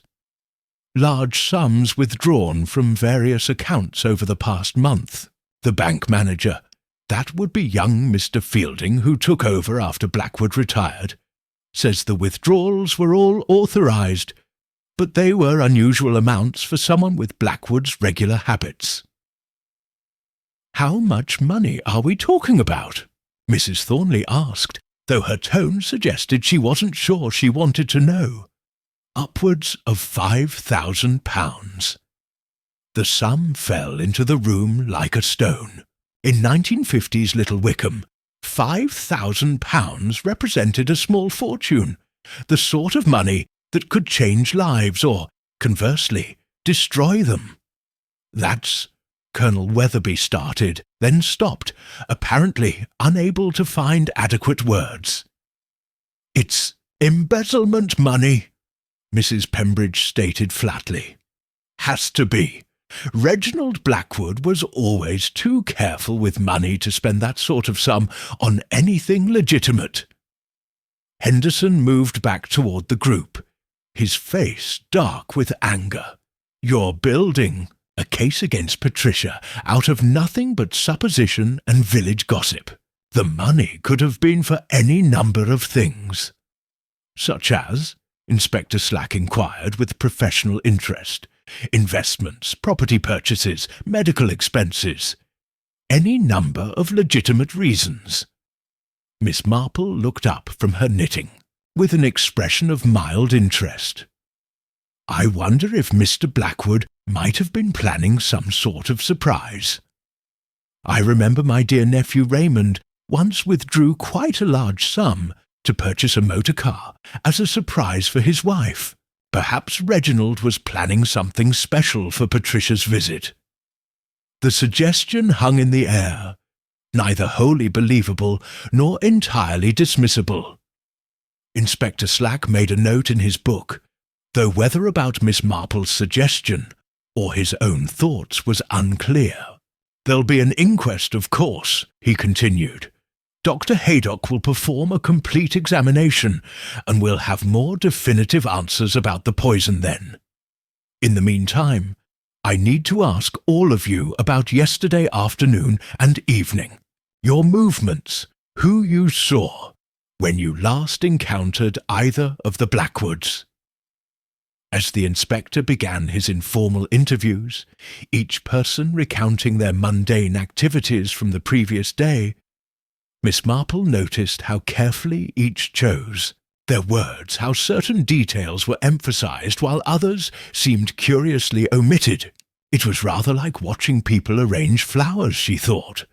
Everyone working to create the most attractive arrangement possible, sometimes at the expense of complete truth. Through the window, she could see the church spire rising against the cloudy sky, and somewhere beyond it, the place where poor Reginald Blackwood had drawn his last breath. The blackbird had reappeared in Mrs. Thornley's garden, she noticed, pecking at something in the flower bed with the sort of determined purpose that reminded her uncomfortably of Inspector Slack with his notebook. But blackbirds, she reflected, often found things that others overlooked. Sometimes the most obvious search wasn't the most productive one. The afternoon was wearing on, and the shadows in the garden were growing longer. Soon, she thought, Inspector Slack would realize that gathering people together like this created as many questions as it answered, and somewhere Patricia Blackwood remained absent from the conversation that revolved around her, her silence becoming more significant with each passing hour. Miss Marple's needles resumed their gentle clicking, marking time like a metronome, as Little Wickham's peaceful afternoon slowly transformed into something else entirely. Chapter 4. The Obvious Suspect. The following morning brought with it the sort of grey drizzle that seemed to seep into one's bones, making even the cheeriest cottage look forlorn. Miss Marple was having her customary early breakfast when Mrs. Fletcher arrived at her door, fairly vibrating with news and barely contained excitement. "Oh, Miss Marple!"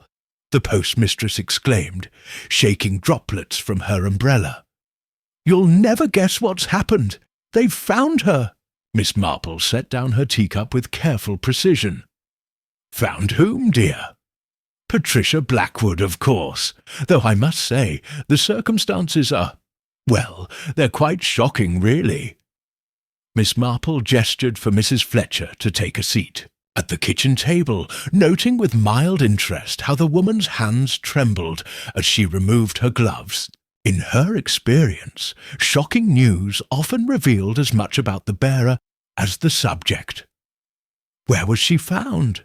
Miss Marple asked, pouring fresh tea. "At the old miller's cottage, if you can believe it. You know, that tumble-down place by the stream, where the Hendersons used to keep their fishing equipment. Apparently, she'd broken a window to get inside and had been hiding there since Tuesday night." "Hiding?" Miss Marple's eyebrows rose slightly. "How very odd. Was she injured? Ill?" Mrs. Fletcher leaned forward conspiratorially. "That's just it. She appeared perfectly well physically, but Inspector Slack says she was in quite a state. Rambling, confused, claiming she couldn't remember how she got there or why she'd stayed away so long. Dr. Haydock's been called to examine her." Miss Marple absorbed this information while watching the rain create intricate patterns on the window glass. Poor woman! What a dreadful shock this must all be for her. First losing her brother so suddenly, and then finding herself in such circumstances.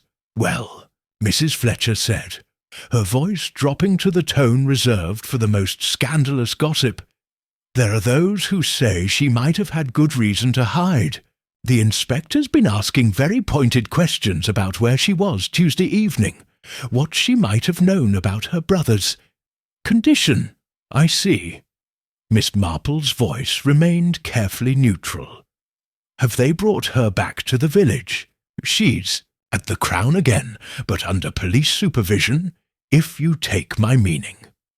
Inspector Slack posted Constable Williams there to ensure she doesn't disappear again. Poor Mr. Henderson's been asking to see her, but they won't allow visitors yet." Through the kitchen window, Miss Marple could see her blackbird sheltering under the eaves of the garden shed, waiting for the rain to ease before continuing his morning forage. There was something about his patient watchfulness that reminded her of the current situation, everyone waiting to see what would happen next. "Mrs. Fletcher," she said gently, "you see most of what happens in the village, working at the post office as you do. Did anything strike you as unusual in the days before Mr. Blackwood's death? Any letters or packages that seemed out of the ordinary?" Mrs. Fletcher's eyes lit up at being consulted as an expert witness. "Now that you mention it, Reginald had been receiving rather more mail than usual this past month. Business letters mostly, from London, and there was a registered package just last week from some legal firm I didn't recognize." "How interesting. And Patricia, did she receive any correspondence while she was here?" "Nothing to the Crown, no. But then she was only here 2 days." Mrs. Fletcher paused, considering. "Though I did see her Tuesday afternoon, coming out of the telephone box by the green. She looked quite agitated, I must say. Kept checking her watch and looking about as if she was expecting someone." This detail lodged itself in Miss Marple's mind with the precision of a filing clerk storing an important document.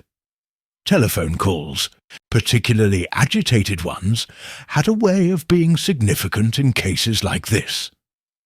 Their conversation was interrupted by a sharp rap at the front door. Miss Marple excused herself to answer it, finding Inspector Slack on her doorstep, water dripping from the brim of his hat. "Miss Marple," he said, touching his hat in greeting, "might I have a word? I understand Mrs. Fletcher is here as well. Perhaps she could stay. Save me a separate visit." They reconvened in the sitting room, where Inspector Slack accepted a cup of tea and launched into what was clearly a prepared speech. "Ladies, as you both know, we've located Miss Patricia Blackwood. She's been in our custody since early this morning, and I've conducted a preliminary interview." He paused, clearly choosing his words carefully. "I must tell you that her account of Tuesday evening is unsatisfactory." Mrs. Fletcher leaned forward eagerly. "Unsatisfactory how?" "She claims to have no clear memory of leaving the Crown or making her way to Miller's cottage. Says she remembers feeling unwell after dinner, going to her room, and then nothing until she woke up yesterday morning in the cottage, confused and frightened." Miss Marple set down her teacup thoughtfully. "That sounds rather like a medical condition of some sort. Has Dr. Haydock examined her?" "He has. Physically, she appears to be in good health. But her story—" Inspector Slack shook his head. "It's convenient, isn't it? Just when we need to know where she was when her brother was murdered, she develops amnesia." "You suspect she's lying?" Mrs. Fletcher asked, her eyes bright with the thrill of proximity to official police business. "I suspect that Miss Patricia Blackwood knows far more than she's telling us about her brother's death." Inspector Slack pulled out his notebook, a gesture Miss Marple was beginning to recognize as his prelude to important announcements. "The post-mortem examination is complete. Mr. Blackwood died of aconitine poisoning. Wolfsbane, to use the common name." "Wolfsbane?" Miss Marple repeated, and something in her voice made both the inspector and Mrs. Fletcher look at her sharply. "You're familiar with it, Miss Marple?" "Only from my gardening, Inspector. It's quite deadly, even in small amounts, but it's also rather distinctive in taste, terribly bitter. I can't imagine anyone taking it unknowingly, unless it were very well disguised." Inspector Slack made a note. That's exactly what Dr. Haydock said, which brings us to how it was administered. We believe it was in something sweet, possibly chocolate or cake, to mask the taste. Mrs. Fletcher gasped. The village fete preparations. Several people have been making preserves and cakes already, getting ready for next week's festival. Precisely our thinking, the inspector agreed. We're examining all the possible sources. But here's the significant detail. Traces of wolfsbane were found in Miss Blackwood's room at the Crown, in a small vial hidden in her handbag. The silence that followed this revelation was deafening. Miss Marple found herself thinking of Patricia Blackwood as she'd seen her Tuesday afternoon, elegant, composed, with that particular tension around her eyes that spoke of carefully controlled emotion. That seems rather careless, she observed mildly, for someone planning a murder, to leave evidence in her room like that. Unless she didn't expect to be staying long enough for her room to be searched, Inspector Slack replied. Or unless she panicked after the deed was done and forgot about it. Mrs. Fletcher was practically bouncing with excitement. So she did it! She poisoned her own brother! The evidence is certainly suggestive, the inspector allowed. She had means, the wolfsbane. She had opportunity, access to her brother during their visit. And as for motive, he paused dramatically. Well, it seems there was a substantial life insurance policy on Reginald Blackwood, with Patricia as the sole beneficiary. Miss Marple's knitting needles, which had been moving in a gentle rhythm throughout the conversation, suddenly stilled. How substantial, Inspector? £10,000. The sum hung in the air like a physical presence. Combined with the £5,000 Reginald had withdrawn from his accounts, it represented a fortune by Little Wickham standards. Of course, Miss Marple said carefully, there could be innocent explanations for the wolfsbane. Patricia might have brought it for some medicinal purpose. It was once used in very small doses for certain ailments, and the insurance policy might simply be evidence of a brother's care for his sister's financial security. Inspector Slack's expression suggested he found these possibilities rather thin. Perhaps, Miss Marple, but taken together with her suspicious disappearance immediately after the murder, her convenient memory loss, and the fact that she was seen in an agitated state making telephone calls the afternoon before her brother died. He shrugged. It paints a rather clear picture. What, about Charles Henderson? Mrs. Fletcher asked. He had that business meeting with Reginald, and everyone knows he and Patricia have history. Mr. Henderson has been very cooperative, the inspector replied. His whereabouts Tuesday evening are well established.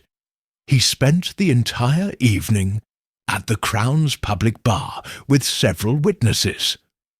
As for his business with the deceased, it appears to have been entirely legitimate estate matters.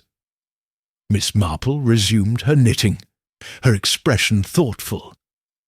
Have you considered that Patricia might be protecting someone?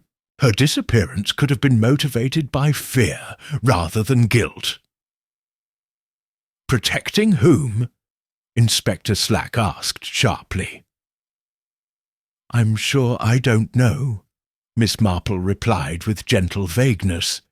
It was merely a thought. But even as she spoke, she found herself remembering Patricia's face during the committee meeting, the way she'd watched her brother, the tension between them that had been evident even then, and something else, something that nagged at the edges of her consciousness like a half-remembered melody. Inspector Slack rose to leave, clearly satisfied that he'd made his case to the village's unofficial information network. As he reached, the door. He turned back with an almost casual question. "By the way, Miss Marple, you wouldn't happen to grow wolfsbane in your garden, would you?" Miss Marple looked up from her knitting with mild surprise. "Goodness, no. Far too dangerous with all the children in the village.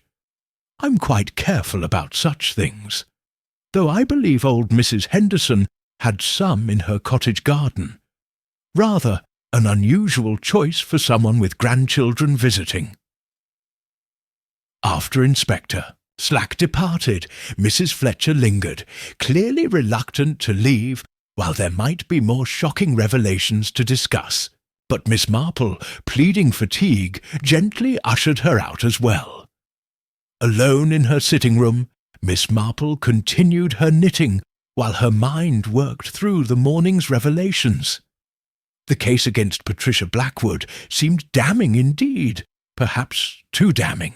In her long experience, the most obvious solution was often correct, but not always for the most obvious reasons. Outside, the rain continued its steady drumming against the windows, and somewhere in the village a woman sat in a hotel room under police guard, her brother dead, her freedom in question, and her memory apparently as clouded as the grey autumn sky. But memories, Miss Marple knew, had a way of returning when one least expected them, and sometimes they brought with them truths that no one had been prepared to face. Chapter 5. Hidden Currents. That afternoon, Miss Marple decided to pay a visit to Mrs. Henderson's cottage. The rain had stopped, leaving the air fresh and clean, and she told herself that a gentle walk would do her good.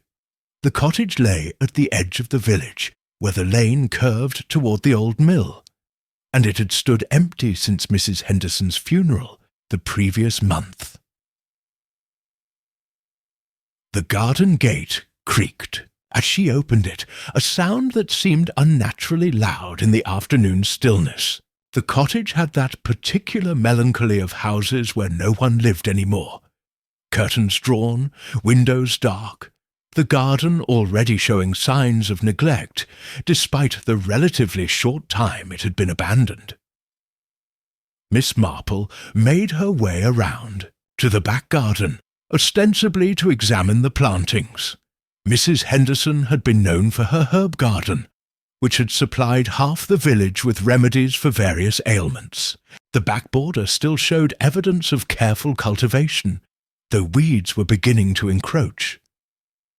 She found the wolfsbane easily enough, a tall, elegant plant with deep blue hood-shaped flowers, even now showing the last blooms of the season.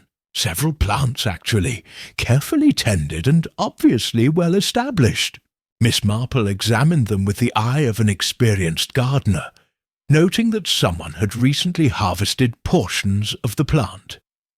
The cuts were clean, deliberate, and quite fresh. Looking for something in particular, Miss Marple. She turned to find Charles Henderson approaching across the lawn, his expression unreadable. He looked tired, she thought, with the sort of weariness that came from more than just lack of sleep.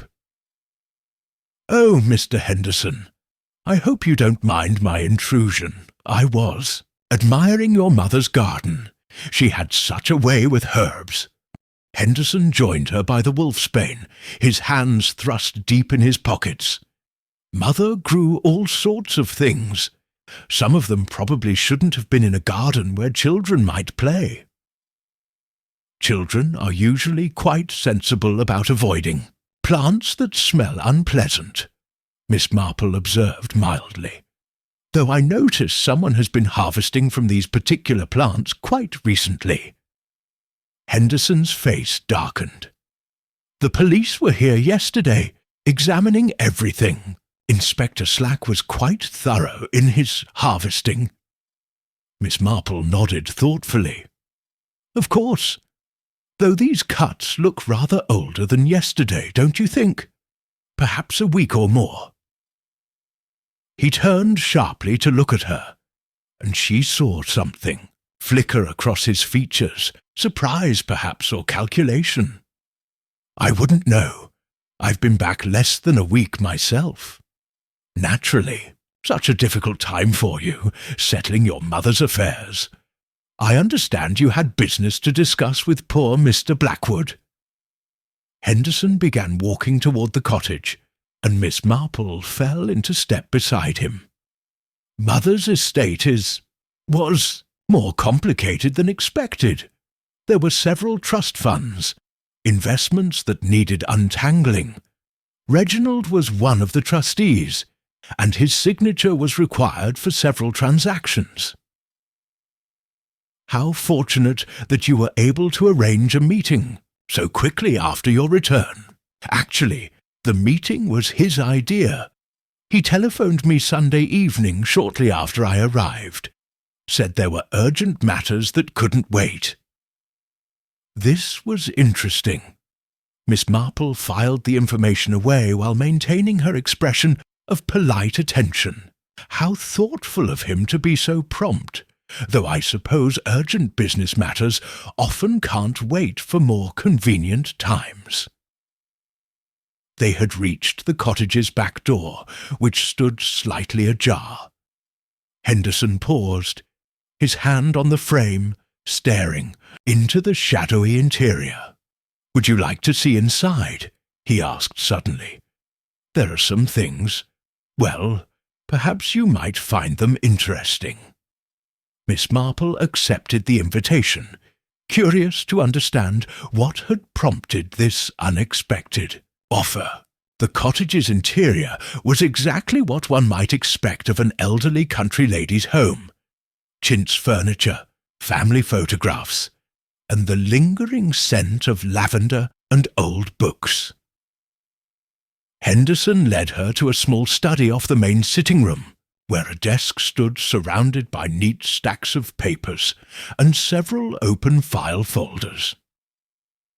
"Mother kept meticulous records," he said, gesturing toward the papers. "Everything documented, every transaction recorded, including some rather interesting correspondence from the past month." He handed her a letter from the top of one stack. Miss Marple adjusted her spectacles and read the solicitor's letterhead, followed by several densely worded paragraphs about trust fund disbursements and required signatures. "I'm afraid legal language has never been my strong suit," she confessed, though she had understood every word perfectly. "Though this does seem to involve substantial sums." £25,000, Henderson said flatly. "That's what Mother left in trust, with specific instructions about how it should be distributed. Half to me and half to—" He paused, running a hand through his hair. "Half to Patricia." Miss Marple lowered the letter, processing this revelation. To Miss Blackwood? But they weren't related, surely? No, but they had remained friends over the years. Corresponded regularly. Mother was quite fond of Patricia, despite everything that happened between us. His voice carried a note of old bitterness. She blamed me for the broken engagement, said I was a fool to let Patricia go. And this inheritance, did Patricia know about it? Henderson moved to the window, looking out toward the village. Mother wrote to her several months ago, informing her of the provision. Patricia came to see her in August to thank her personally. That's when the trouble started. Trouble? The trust fund was managed by Reginald Blackwood. Had been for years. But when Patricia came to claim her inheritance, he told her there were irregularities, that the fund had been mismanaged, that there wasn't enough money to fulfill Mother's intentions. Miss Marple sank into a nearby chair, her mind racing through the implications. Oh my, that must have been quite distressing for both of them. Patricia was furious, She accused Reginald of embezzlement, threatened to take legal action. There were some quite heated exchanges of letters. Henderson picked up another folder and handed it to her. These arrived after Mother's death. Patricia's solicitor making formal inquiries about the trust fund's management. The correspondence painted a picture of escalating conflict. Patricia's letters were formal, but increasingly sharp in tone, while Reginald's responses grew more defensive and evasive. The most recent exchange, dated just 10 days before Reginald's death, was particularly pointed. Patricia's solicitor had demanded a full audit of the trust fund accounts and threatened criminal charges if irregularities were discovered.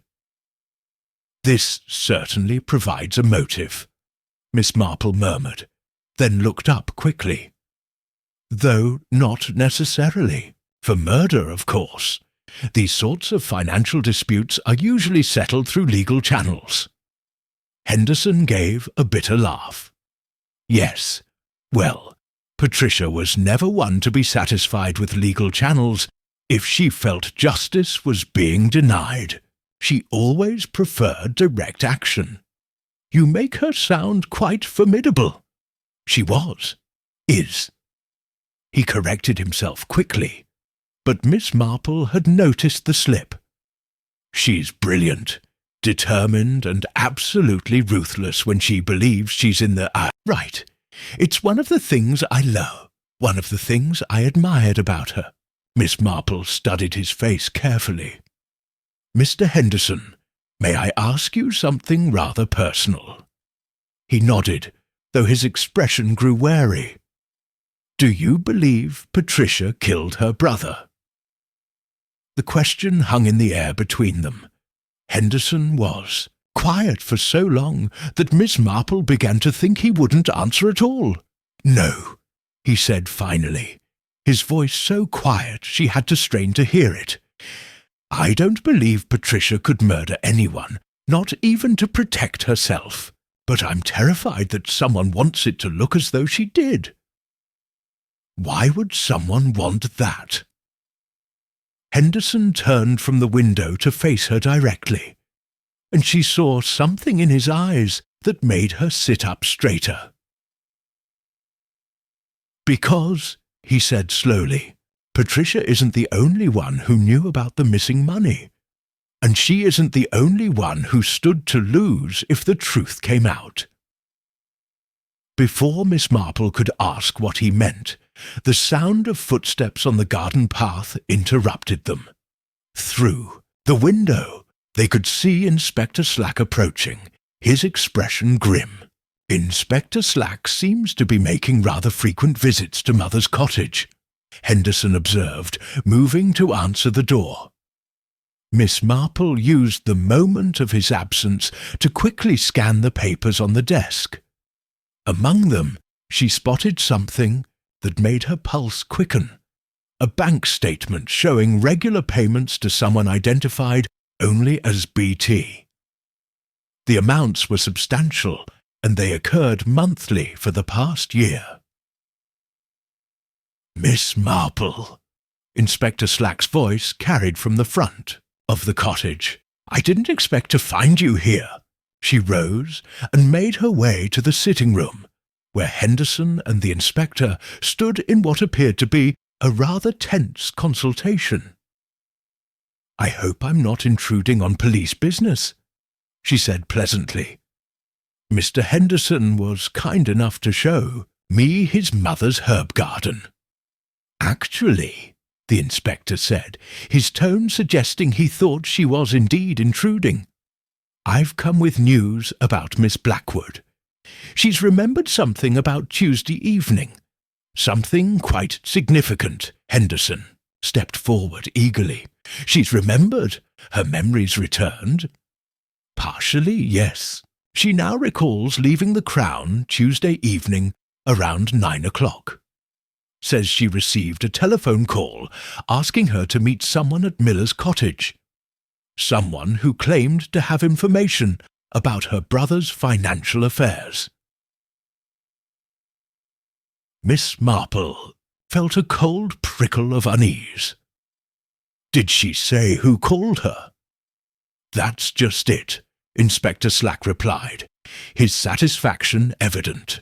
She claims she doesn't remember who it was, only that they convinced her to come alone and tell no one. Very convenient, wouldn't you say? Henderson's face had gone pale. You don't believe her.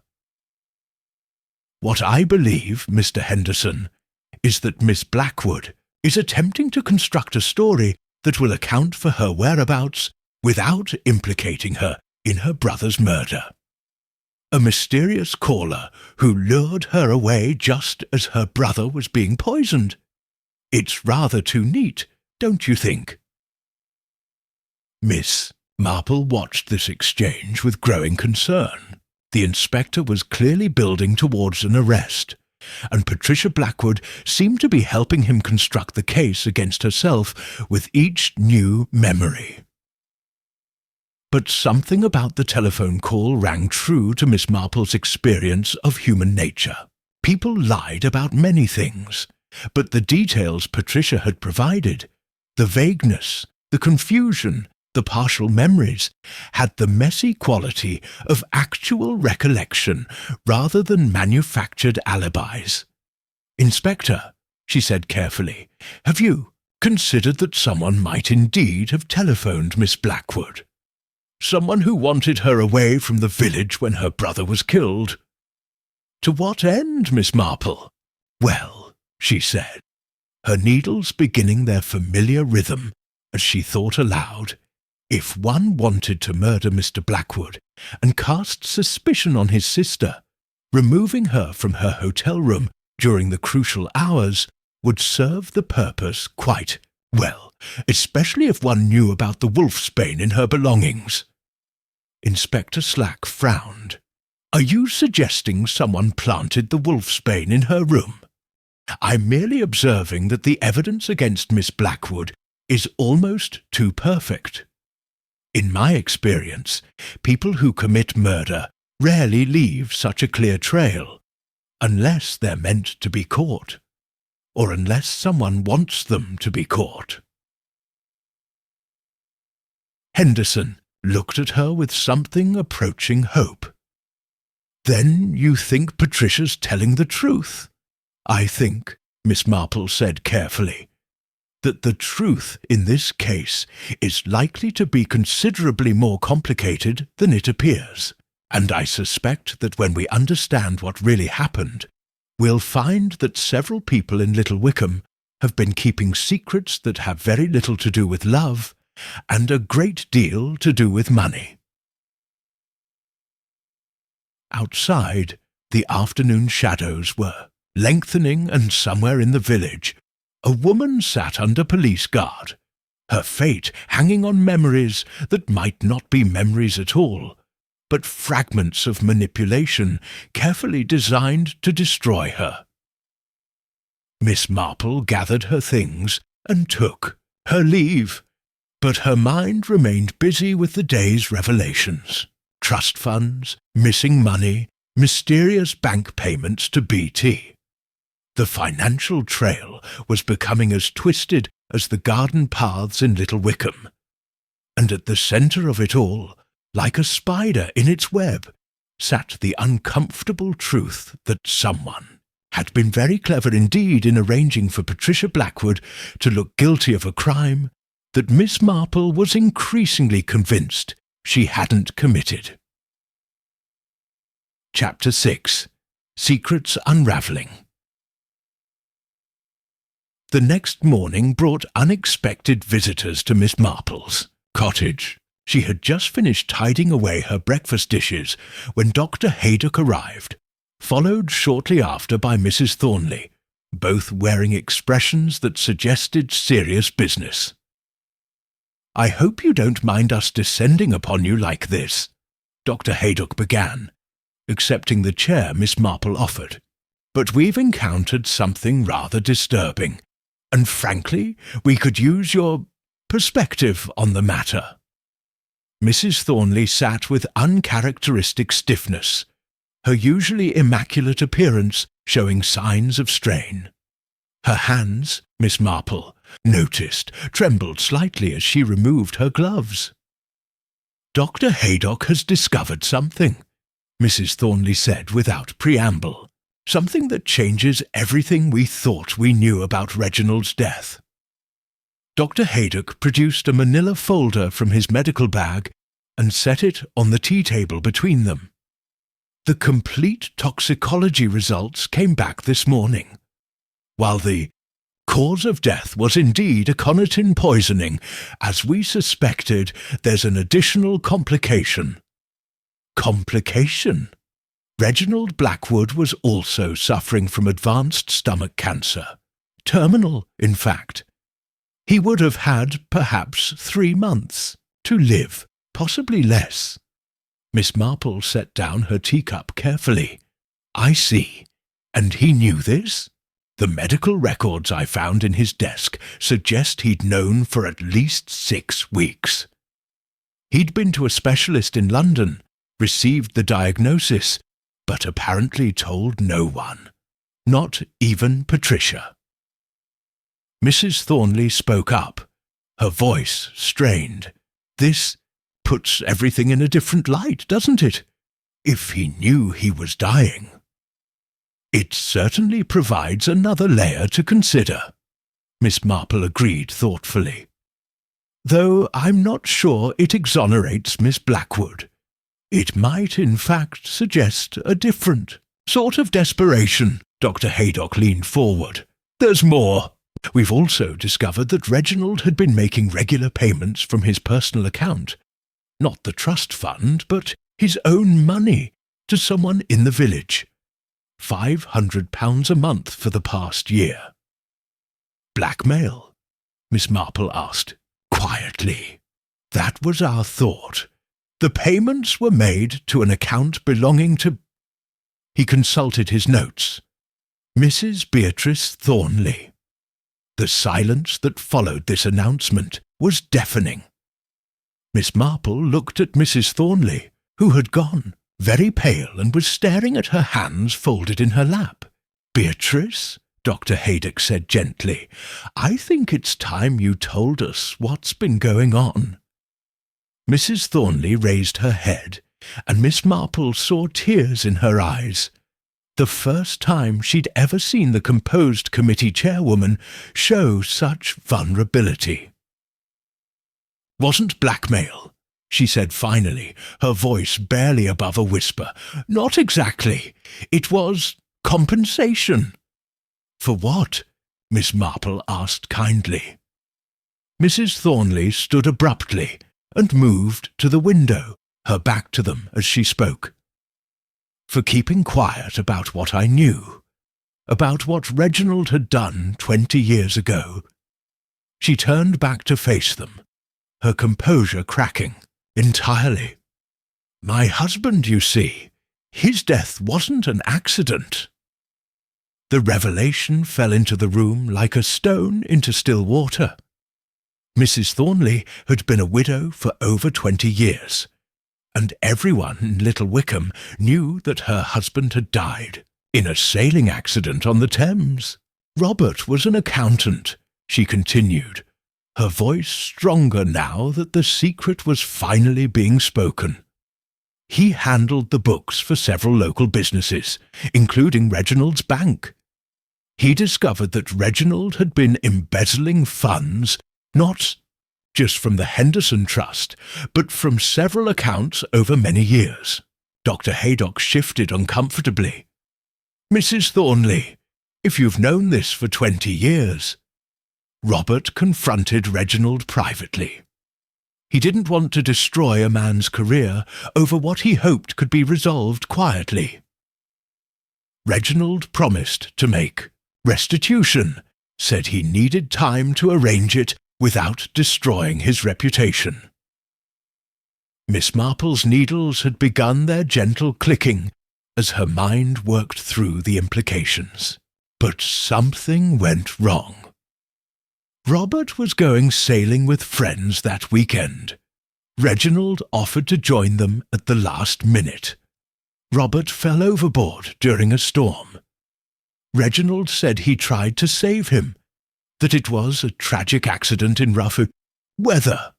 Her voice hardened, but Robert was an excellent swimmer, and he was wearing a life jacket when he went into the water. When they found his body, the life jacket was gone. You suspected murder, Miss Marple said softly. I knew it was murder, but I had no proof, and I had 2 young children to raise alone. When Reginald offered to pay Robert's life insurance debts and provide for the children's education, I accepted his silence. Dr. Haydock looked stunned, but the payments continued. After the children were grown and settled, I thought it was over. Then, a year ago, Reginald came to me, said Patricia was asking questions about the Henderson Trust, that there might be an investigation.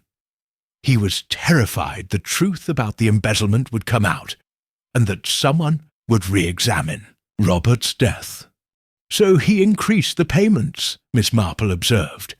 He offered to buy my silence permanently, set me up comfortably for the rest of my life, enough to maintain the cottage, pay all my expenses. All I had to do was promise never to speak of what Robert had discovered. Mrs. Thornley sank back into her chair, looking utterly defeated. I told myself I deserved it, that it was compensation for Robert's death, for raising 2 children alone, for keeping his secret all these years. But the truth is, I was afraid of what Reginald might do if I refused. Miss Marple studied the woman across from her with new understanding, and when Patricia returned to Little Wickham, threatening to expose Reginald's financial irregularities, you must have been terrified that your own secret would come out as well. I couldn't sleep, couldn't eat. I kept thinking about Robert, about how easily Reginald had made one accident happen, and Patricia was so determined, so relentless in pursuing the truth. Dr. Haydock cleared his throat. Mrs. Thornley, where were you Tuesday evening, after the committee meeting? At home, alone.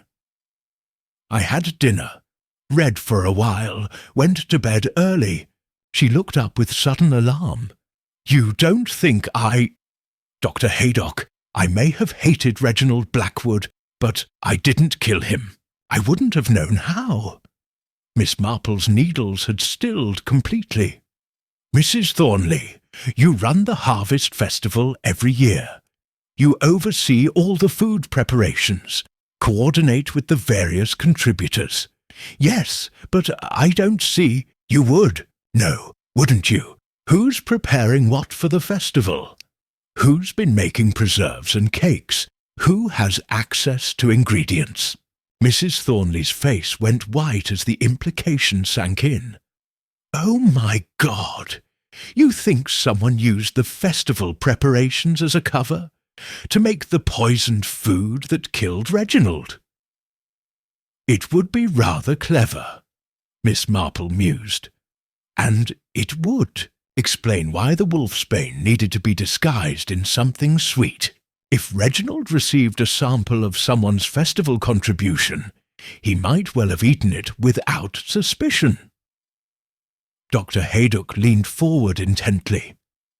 Do you know who brought food to Reginald on Tuesday? Mrs. Thornley shook her head slowly. No, but there's a tradition. Several people take samples of their festival entries to the committee members for approval. It happens every year in the days before the festival. And this year? Miss Marple asked gently. I know Mrs. Pembridge was making her lemon cakes. Colonel Weatherby's housekeeper was preparing his mother's famous toffee and... She paused, frowning in concentration. There was someone else. Someone mentioned they were making something special. Using an old family recipe, the three sat in contemplative silence, each working through the implications of these revelations. Miss Marple's mind was particularly active, sorting through all the various threads that had emerged. The terminal cancer diagnosis, the decades-old murder, the festival preparations, the mysterious BT payments, and Patricia's convenient absence on the night her brother died. "Dr. Haydock," she said finally, "have you informed Inspector Slack about these developments?" "Not yet. I wanted to speak with Mrs. Thornley first, let her decide how much she was willing to reveal. But the cancer diagnosis needs to be shared." "Certainly." Mrs. Thornley straightened in her chair, some of her old dignity returning. "I'll tell the inspector everything. About Robert, about the payments, about what I knew. It's time the truth came out, all of it." Miss Marple nodded approvingly. Truth has a way of surfacing eventually, usually when we least expect it. Though I suspect Inspector Slack will find this information rather complicates his case against Patricia Blackwood. "You think this changes things?" Dr. Haydock asked. "I think," Miss Marple said carefully, "that we're finally beginning to see the real pattern behind these events. The question is no longer just who killed Reginald Blackwood, but who had the most to lose if his various secrets came to light." "Dear, dear," her visitors prepared to leave. Miss Marple walked them to the door, her mind already racing ahead to the implications of what she'd learned. The web of secrets in Little Wickham was far more complex than anyone had imagined, and at its centre lay not just one death, but two, separated by 20 years, but connected by greed, fear, and the terrible weight of buried truth. But something still nagged at her, a detail that didn't quite fit with the rest of the pattern.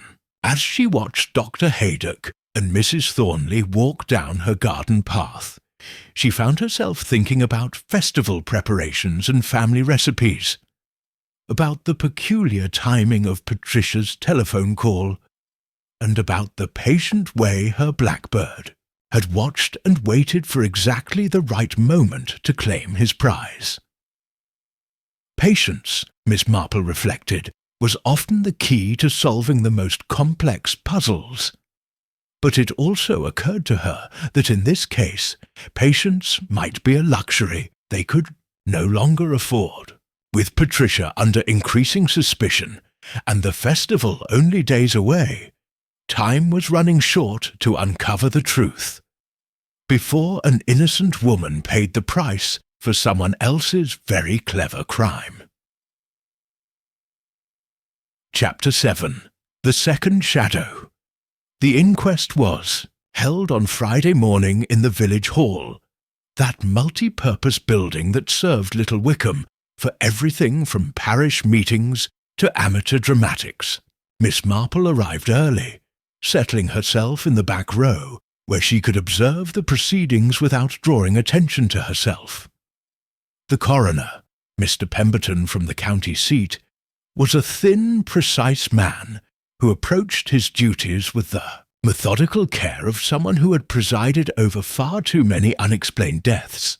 The jury consisted of 12 local men, including Colonel Weatherby, who sat with the sort of military bearing that suggested he took his civic duty very seriously indeed. Patricia Blackwood appeared pale but composed, seated in the front row. Between her solicitor, a sharp-faced man who had arrived from London that morning, and a police constable, Miss Marple noticed how Patricia's eyes swept the assembled crowd, pausing briefly on Charles Henderson before continuing their survey of the room. Inspector Slack presented the evidence with considerable satisfaction. The wolfsbane poisoning, the insurance money, the embezzlement accusations, all laid out with the sort of logical progression that made Patricia's guilt seem not merely likely, but inevitable. The deceased was found at approximately 7:30 Wednesday morning by the church sexton Mr. Hodges, the inspector testified. The body showed clear signs of aconitine poisoning, which Dr. Haydock will explain in his testimony. Dr. Haydock, when called, was notably more circumspect than the inspector. While the cause of death was indeed aconitine poisoning, I must note that the deceased was also suffering from terminal stomach cancer, diagnosed approximately 6 weeks before his death. This condition was not disclosed to family members. This revelation caused a stir in the courtroom. Patricia's solicitor made careful notes, while murmurs rippled through the gallery of villagers. The coroner adjusted his spectacles. Dr. Haydock, would this diagnosis have affected the victim's behavior in any way? Patients facing terminal illness often make significant changes to their affairs, financial and otherwise. They may become more protective of their secrets, more anxious about unfinished business. Mrs. Thornley was called next, and Miss Marple observed with sympathy how difficult it was for the woman to recount her story. The decades-old secret about her husband's death emerged in halting, painful increments, each revelation sparking fresh whispers among the spectators. Mr. Blackwood had been providing financial support to my family for many years, she testified, her voice barely audible. I had reasons to believe this was connected to information my late husband had discovered about financial irregularities.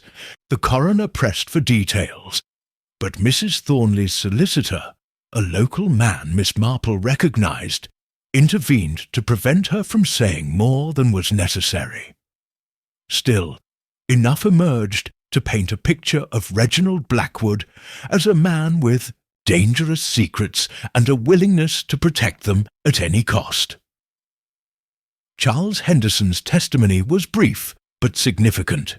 He confirmed the planned meeting about his mother's estate, revealed the dispute over the trust fund, and described Reginald's increasingly agitated state in recent weeks.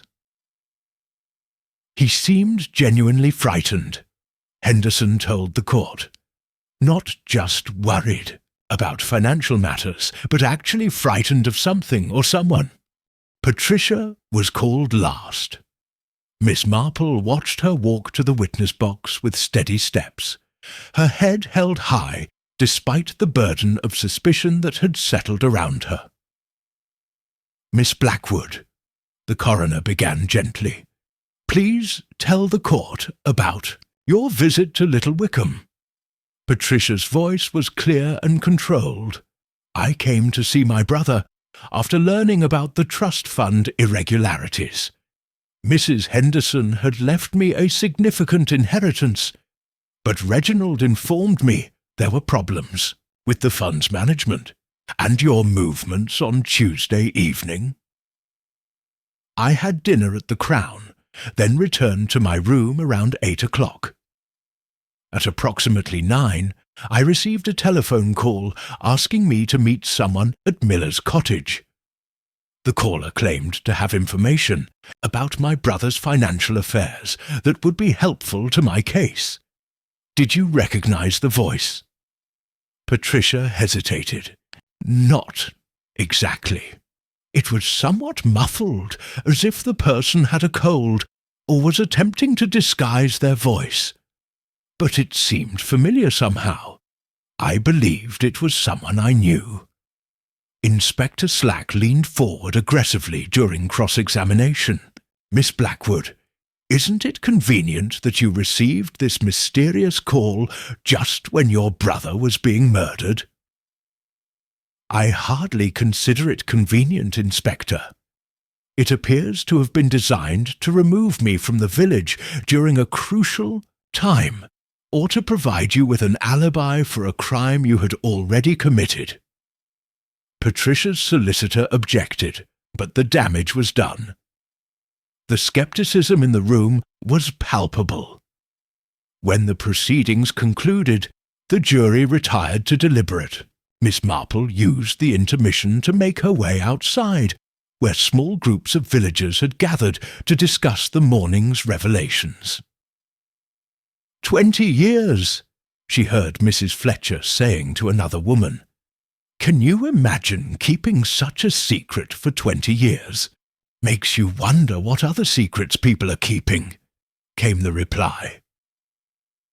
Miss Marple found herself standing near Colonel Weatherby, who was lighting his pipe with deliberate movements. Quite a morning, she observed mildly. Indeed, changes one's perspective on certain matters, doesn't it? He puffed thoughtfully. Though I must say, the insurance motive is still compelling. £10,000 is a lot of money. Yes, though I can't help wondering about the timing of everything. The cancer diagnosis, the trust fund dispute, the mysterious telephone call. Rather a lot of coincidences, don't you think? The Colonel gave her a sharp look. You suspect there's more to this than meets the eye?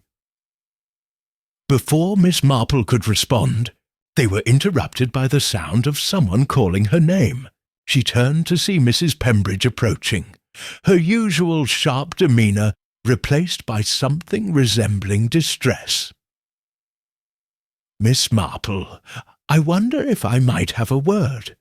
There's something I should have mentioned before, but I wasn't sure it was important. They moved away from the Colonel, finding a quiet spot near the churchyard wall. It's about Tuesday evening, Mrs. Pembridge continued in a lowered voice. I was walking my dog. You know how Brutus needs his evening constitutional, and I saw something rather odd. What sort of thing, dear? Someone coming out of the post office after hours. It was quite late, nearly 10 o'clock, and the office had been closed for hours. But I distinctly saw someone with a key letting themselves out. Miss Marple felt a prickle of interest. Did you recognize who it was? That's the thing. I couldn't see clearly. It was quite dark, and they were wearing a coat with the hood up. But I could tell it was someone familiar with the building, someone who belonged there. How interesting. Did you mention this to Inspector Hager Slack? Mrs. Pembridge looked uncomfortable. Well, no, I wasn't entirely certain what I'd seen, and I didn't want to cause trouble for anyone unnecessarily. But after hearing all this about financial irregularities and secret payments, I can't help wondering if it might be connected. The post office, Miss Marple knew, handled various financial transactions for the village, money orders, postal savings, accounts and other services that might be useful to someone trying to move funds discreetly. Their conversation was interrupted by the jury's return. The verdict, when it came, was an open one: death by poisoning at the hands of person or persons unknown. The coroner recommended that police investigations continue, but no arrests were made. Patricia Blackwood left the hall a free woman technically, but Miss Marple could see the weight of public suspicion still resting heavily on her shoulders. As she reached the door, Charles Henderson stepped forward to offer his support, but she politely declined, choosing instead to walk alone toward the Crown. Miss Marple watched this interplay with interest, noting the pain that flickered across Henderson's features. Here was a man still deeply in love, watching the woman he cared for face accusations he was powerless to refute. But as she made her own way home, Miss Marple found her thoughts drawn back to Mrs. Pembridge's observation about the post office. Someone with a key, moving about after hours on the very evening of the murder. Someone who belonged there, who had legitimate access to the building and its services. The afternoon was turning grey, with the sort of chill that reminded everyone that winter was approaching. Miss Marple paused in her garden, watching the blackbird investigate something among the fallen leaves. He was persistent, that bird, refusing to give up even when the obvious prey had already been found by others. Like a good detective, she thought to herself, sometimes the most important discoveries were made not by following the obvious trail, but by looking in the places others had overlooked. That evening, as she sat by her fire working on her knitting, Miss Marple's mind returned again and again to the pattern of events. The terminal illness, the embezzlement, the mysterious telephone call, the post office visit, threads in a tapestry that was finally beginning to reveal its true design.